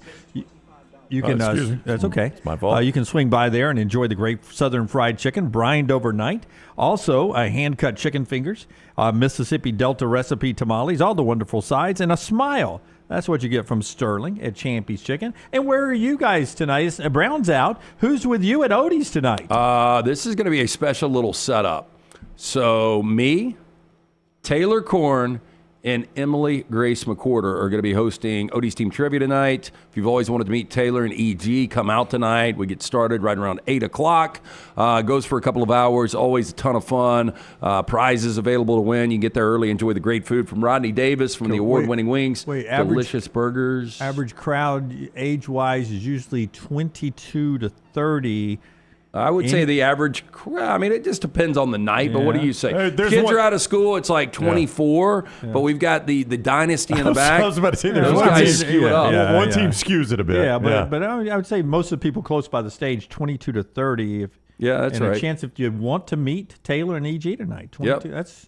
Stop by and see us. Ice cold beer buckets. Good advertising. Full right there. of the Bud Light. They will be entertaining you guys tonight. So always a ton of fun. 2 locations. The one we will be at tonight, the original in Crestline. The newest location in Edgewood, it's Odie's Tavern. Can't wait to find out what the question is tomorrow. Always get that the day after trivia, Wednesday nights at Odie's. Mark McGwire's 70th home run ball was sold for $3 million. Last night, Ohtani's 50th home run ball on his 50-50 season, 50 homers, 50 stolen bases plus, the only guy in Major League Baseball ever to do that, was sold for $4.4 million plus. I don't get it. Plus $19 for shipping. It seems like you won't cover my shipping. You won't cover my shipping. $4.4 million? $4.4 million, and then it said plus $19 for shipping. Hey, what's it worth? What someone will pay for it. But I just don't see this ball. I mean, there's significance. Isn't there debate as to ownership even of this ball right now? I think you get the authenticity gets certified pretty immediately because, you know, they can track everything in the stadium. I don't think they argued that it's authentic. I just think the argument was the guy grabbed it and left and kept it. And like I thought I read that Major League Baseball was trying to maybe you can't authenticate it if he leaves. Like that's one of those things. If you catch the ball 50, I'm going to find somebody in the stadium to make sure that they authenticate it. Yeah, I think there was just some debate on whether or not Major League Baseball could exercise some like archaic rule or something that they had that they could get ownership back because they don't like the fact that Ohtani has no say-so in this, right? It was his record. Right. So somebody's got the ownership because $4.4 million says now and $19 for shipping. Yeah, that's right. But it's not Ohtani's. Like, no, that's what I'm saying. Yeah. Nobody is saying it is, but I think Major League Baseball is saying that there was some sort of like this archaic rule that had never been enforced that they were considering enforcing, apparently. Now, that's not to say it would hold up in the court of law. Yeah. But apparently, when you have those tickets, there's a lot of stuff that used to be on the back of tickets that's now printed out in the email your tickets come in, right? That nobody ever reads. That nobody ever reads and you agree to. And I was reading an article where there might be some clause in there that Major League Baseball could try to enforce if they wanted to. 100%. All right, time for trash. Hit the big button, Tyler. Bag up, Terry. What in reverse, Terry? What in reverse? What you Lord, Jesus. Oh, Lord. Oh, Jesus. What you doing, Terry? LT's Trash is presented by Mortgage Right. Mortgages done the right way. Hey, it is buying season always. Our friends at Mortgage Right here to help. Veteran founded here in Birmingham, offer loans throughout the country. While the area they serve may have grown, their commitment to Birmingham and veterans has not changed. Before you take the next steps on a new home purchase or refinance, talk with the team at Mortgage Right. No cost or obligation to find out what you qualify for. You get more information, go to their website, mortgageright.com/TNR. You can call that Highway 280 office in Birmingham, 205-900-7200. NMLS 22390 equals. I'm with the mybookie.ag chat room. If I pay $4.4 million for a baseball, you are not shipping it to me. I mean, if I pay that kind of money, I'm driving my butt up there and getting it, from you, right? It's kind of crazy that they would even ship it because you've got to pay for insurance on that. Well, $4.4 million, Tyler. Yeah. I mean, I imagine you wouldn't just trust $4.4 million to the post office workers. We were just talking in the lobby. Exactly. We have got a guy I'm going to lunch with today. Just bought a dog out of Missouri, and I think he paid like $5,000 for the dog. Did he ship it? No, but they would, but he is going to drive all the way to Missouri. I've actually had Isabel got shipped here from Kansas City. You laugh at me. You laugh, had a dog get shipped. And it's probably not the right thing to do. I doubt Would you remind him to poke some holes in the carton? Yeah. Okay. Yeah, what's the process like on shipping a dog? No, so what the breeder goes, they put it in kennel. And a lot of them do this now, and they put it in the bottom of the plane. They get it off. Doesn't it get really cold in the bottom of the plane? Well, I mean, I'm sure they've got a compartment where it doesn't get that cold. Now, animals have passed away before, so I probably wouldn't do that again. Yeah, it probably wasn't the best. That's underreported. But, yeah. Just like shark attacks down on the Gulf Coast, right? I mean, multi-agency is underway. Multi-agency search, I should say, underway in Miami for a prisoner who escaped custody in a Maserati. You want to go low profile when you escape custody. A Maserati is exactly what you want to put. Theoric Collins, 36 years old, initially apprehended. Port Miami on Saturday due to several outstanding warrants. After complaining of chest pain, Collins transported to the emergency room at Jackson Memorial Hospital. Upon being medically cleared, he managed to escape from the police officer escorting him. Fled in a waiting silver Maserati, according to Miami-Dade Police Department. The Maserati, bearing Alabama license plate, GBT 862, later detected by a license plate reader in Jupiter, Florida. Collins is described approximately 5'9", medium build. His driver's license is from Alabama, and his reason for being in Miami currently unknown. I bet I know who sold him that Maserati. Yeah, I do too. I bet I know his reasons probably for being in Miami too. Yeah. But they haven't found him or the Maserati. He's looking at something on the ceiling in his mugshot. Don't look right at the camera, okay? All right. Okay. No, it's one of these. Up here. The guy's holding a little stuffed animal. This guy thought he was slick. A man identified police as an Uber driver accused of getting into Friday's Taylor Swift Eras concert at Hard Rock Stadium, by the way, in Miami. A little Robert Downey Jr. in this guy. No, I was going to say a little... Hank Azaria. A little Lee Harvey Oswald. Wow. Right. He pretended to be a security guard. Now, authorities arrested Ivan Mariota, 44 years old, of Key Biscayne, on charges of falsely impersonating an officer and interference with a sporting or entertainment event. According to the arrest report, actual security officers notified Miami-Dade police around 8:30 p.m. when there was a man later identified as Mariotti, dressed in, quote, a suit wearing a badge over his neck near the floor field area of the venue. Authorities found him a few minutes later. They said they took him to a tunnel area of the station to question him. The arrest report states that he told the officer that he was, quote, hired by 4 women to work as a security guard, and he escorted the said women onto the property and to their respective seats. Now, Mariotti said he did not have a ticket to the event, got into the concert because he was a security guard, according to police. Authorities said that he claimed to work for Saint Security and provided an ID. Police asked then for him to take him and point out his clients. Police said they spoke to 2 women who told them that their aunt had hired an Uber driver for the evening. Oh, yeah. I mean, I was an Uber driver. One of the women, quote, told police she did not know why her driver had a badge, as her aunt confirmed that she hired a driver, not a private security guard. He was arrested and is on a $1,500 bond and an immigration hold. I didn't see that coming. Ivan. I don't know how these things happen, but a woman was wedged between boulders for 7 hours after she slipped headfirst into a 3-meter crevice while trying to retrieve her cell phone. This is in New South Wales. In hindsight, buying another cell phone was the better choice, right? Ooh. Matilda Campbell's friends initially spent an hour attempting to free her while she was hanging upside down before they called 000 for help. Operation... and she's upside down? To free her from the unlikely predicament in the Hunter Valley on Saturday, October 12th, involved a team of emergency workers. They removed several heavy boulders to create a safe access point. Then with, quote, both feet now accessible, workers navigated Campbell, aged in her early 20s, feet first up, through a tight S bend, which took over an hour. Did she get the phone? Specialist winch, which was used to move one of the 500-kilogram boulders. Hardwood frame was also constructed to, quote, ensure stability. One of the paramedics said in 10 years, never encountered a job quite like this. They built a hardwood frame? Yeah, just hang tight. We got to build a frame. Yeah. We got more supplies on the way. They've ordered them, but they're not here yet. I don't have any lumber or nails, Jim. I don't know if you guys are claustrophobic, but Oh, can my you imagine gosh. being in a crevice like I that? cannot, no. What is the angle, and I've seen this before, Tyler, you probably know this, where people are doing the cave diving and you get stuck in a position that you can't physically get out and you die?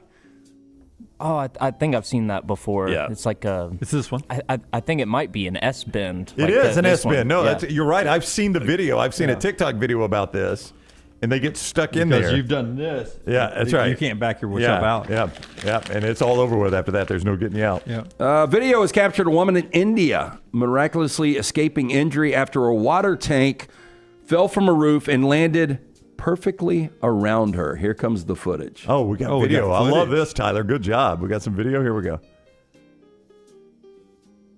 I mean, my God, what are the odds? I like at him look up, and her head comes out from the top. That's impossible. Boom! Hey, and look how, I mean, obviously that's not a piece of plastic. You see the back bend? Oh, yeah. Yeah. Watch her head pop out. I like that the guy looks up like, what are y'all doing up there? Now, the incident happened earlier this month after the woman was returning home from a Hindu temple where she had just offered donations. Oh, that's sad. Now, footage shows the woman leaving a building, beginning to walk across the street when the water tank plunges out of the sky. However, instead of being hit by the tank, as you see, ends up sliding directly over the woman, leaving her unharmed. Head pops out. One bystander seen gesturing towards the roof. Security guard told Viral Press that the empty water tank was accidentally dropped by a scrap collector who was clearing out items on a nearby terrace. Let's see the video again. Why? You think this I've got is staged? I think I've got the answer. You think it's staged for? Yeah. No, Dunaway's claiming staged for publicity. Yeah, this was. It's a very famous group over there. They're known as Hindu Perfect. Oh God, I walk. They right do tricks into like Lance, that. I'm sorry, Lance. I walked right into it. And finally, former Malcolm in the Middle come on, actor. Tyler, a little bit. I'm sorry. A little bit. Okay, that was awful. Her hair. Tyler gave me a little bit. Tyler's just trying to be nice to you. Forster giggled. I got the back room. Dude, Forster, was that funny? I mean, Forster. Ish. Yeah, funny-ish. I mean, I got smiles. For a Jim joke, it was pretty good. Oh, no. Former Malcolm in the Middle actor Frankie Muniz taking the next step in his racing career. I know this kid's been racing forever. He's got a full-time seat in the NASCAR Truck Series for 2025. Really? How about that? He's going to drive number 33 Ford for the Rayum Brothers Racing. Is that right? I don't know. It's Truck Series. Team announced this yesterday. Quote, I don't want to say it's a long time coming, but it's been a dream of mine forever, Muniz told People magazine.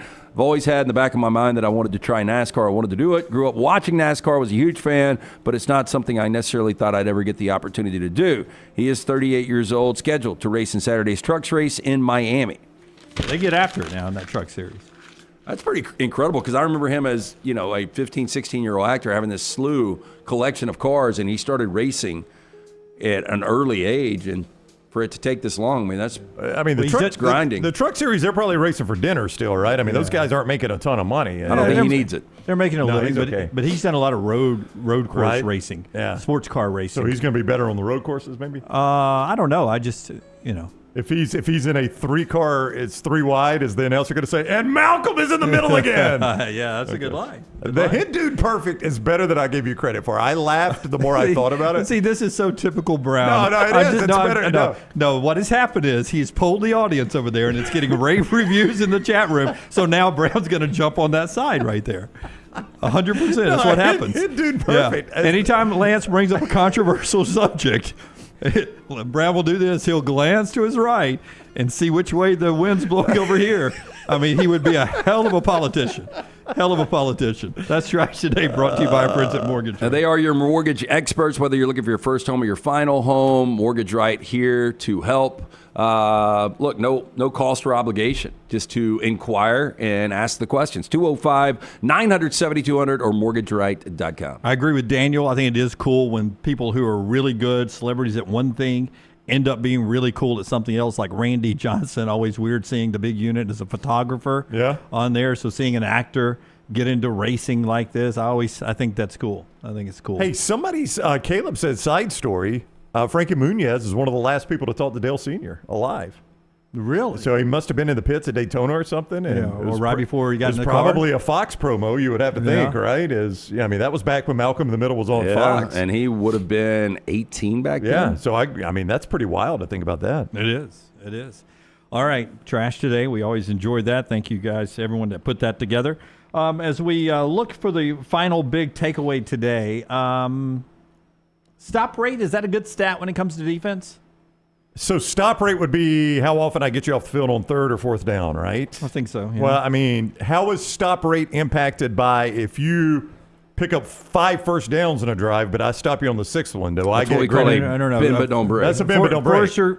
Can you Google stop rate? Can somebody Google stop rate? I can Google it. Tell me what stop rate is. Yeah. Because I've got the best stop rates in the country. Stop rate. And because wouldn't you say you should get a higher grade for stopping on the first 3rd down they face 3 and rather out than is the the 5th best. 3rd down? Yeah. 3 and out grade. It's like a 10 on a dunk contest. Yeah. All right. It's the basic measurement of success, the percentage of a defense's drives that end in punts, turnovers, or turnover on downs. So the way I read it, it doesn't matter if they pick up 8 first downs. If they turn it over, you still get the same as if you held them 3 and out. But you're not giving up points. It's punts. That is true. Punts what? Punts, turnovers, or downs. Turnovers or downs. So that's good. Stop rate. Best team in the country, Texas. And stop rate. I mean, again, they finally saw a semblance of an offense that didn't play well. They didn't get a ton of stops, did they? No. Ohio State. I mean, again, Oregon moved it on them, but outside of that, nobody else has. Tennessee. That's a good defense. Yeah, I think that is really good defense. Notre Dame. I think they're a good defense. Yeah, I don't know. They haven't really played anybody since A&M. Army is number 5. Army's got a good defense. I watched a little bit of that UAB Army game, and I know UAB is no good. But their defense, I don't know how much you've watched, Army. Have you watched them outside of the UAB game? The thing I noticed in that UAB game, you focus so much on Army's unique offense, the offense you don't get to see a lot in a triple option. Their defenders were, UAB would catch a ball and their defender was right on him. I mean, they were so well prepared. Yep, and they don't miss tackles. They don't miss tackles. They hit, and you go down at the point of attack right there. And I was very impressed by their defense. I'll get to some of interest here in a second, but Indiana, ninth in the country in stop rate on that defense for the Hoosiers. Much like he brings up about Army, Indiana is so well coached, and whether or not this is, something that's going to, play the rest of the year into next year, how long Cignetti's there, they are well coached right now, and much like Army, they don't miss their assignments and they tackle. This will rub against the grain to some of you that are watching or listening. Pete Golding's unit's number 8 in the country. Again, haven't played anybody. Ole Miss racked up a lot of numbers against a crappy non-conference. And what has happened when Ole Miss got in conference? When they played LSU. LSU was such a weird game, though, because if they stop one of those 4th down conversions, it doesn't look as bad, and they've got one loss. We're talking stop rate here. There were 2 stops at the end of that game they did not get, and it cost them the football game. Yeah. So you can give me a good stop rate, but Dunaway, you watched the end of that game. And then Kentucky, too. Remember the biggest play in that Kentucky-Ole Miss game was a fourth and like 7. 7, and he hit that long pass. Colorado's 12th. Their defense has played well. That's what Klatt talked about. Now, I think Klatt was talking about they either Klatt or Brock said that they lead the country right now in tackles for loss. Now, about half of those were against Central Florida, but I don't want to take anything away. To me, the most impressive thing Colorado has done this year is to almost beat Kansas State. I've already given you Tennessee at 3. Tell me what these teams have in common. Tennessee, 3 in stop rate. Wisconsin, 10 in stop rate. South Carolina, 17 in stop rate. They've all played 2-loss Alabama. They've all played 2-loss Alabama. Who comes to town this weekend? 20th in stop rate, Missouri. So you're saying they could give Alabama some trouble? I'm just saying. I'm just reading the stats here. By the way, Alabama 22 in stop rate out of 134 teams. Now, I know we were at DEFCON 2 earlier talking about speculation that Ty Simpson might play. It feels like it's died down a little bit during the course of the show. Missouri did a good job against Thomas Castellanos, the quarterback for Boston College, and when Bill O'Brien's offense is really cooking, he's the guy that's the threat running the football. Diego Pavia had a little success. I think he had 87 yards on the ground against Missouri. I think the bigger storyline in the Missouri game, and again, availability reports start tonight. What is Brady Cook? And Drew Pine was no good. Now, maybe with a week of prep, Drew Pine is better. I just can't imagine, even against an Alabama defense that has been disappointing for a lot of people, Drew Pine coming to Tuscaloosa and leading them to a win. That's a bridge too far for me. And if Cook is at all hobbled, and he's got to be hobbled, guys. He had to go to the hospital because of that ankle injury. Now, I don't know what they pumped in him in that indoor practice facility to get him to play, and it was a gutsy effort to finish that Auburn game. But that guy could barely walk when he first left the field. New series is out called Game 7. It's on Prime. It's out as of last night. 5 series in the first run of this that go the distance, including the 2003 ALCS. The 87 and 94 Stanley Cups, the 2016 World Series, and the 2006 West Semis between the Mavericks and maybe the Thunder? Mavericks and somebody. Which series? 2006 Western semifinals in the NBA. I can't remember who the other team was. But it all is behind the scene and documentary style Game 7s. Those 5 Game 7s in 5 episodes. It's on Prime. It's called Game 7 if you see it floating around. Brownie, good luck and have fun tonight on the campus. Middle Tennessee and Jack State, 6:30 on ESPN2. Liberty and Kennesaw State, 6 o'clock on the CBS Sports Network. More NBA action again. If you missed our conversation with Buster Olney or Connor O'Gara, you can go to wherever you get our podcast. Make sure you subscribe. That includes Apple and Spotify. Loads up automatically for you every day when you get the subscription rolling there. Download, rate, and give us a comment there. We appreciate you so much. And don't forget continuous coverage of Auburn and Alabama at covercrimson.com and thebarnauburn.com. All the stuff that all the fans are talking about on those great message boards over there. $1 gets you behind-the-scenes content, premium content, as Tyler reminds me to say, for just $1 right there. Covercrimson.com and thebarnauburn.com, and a whole lot of free programming on those YouTube sites. Until next time, God bless you and God bless America.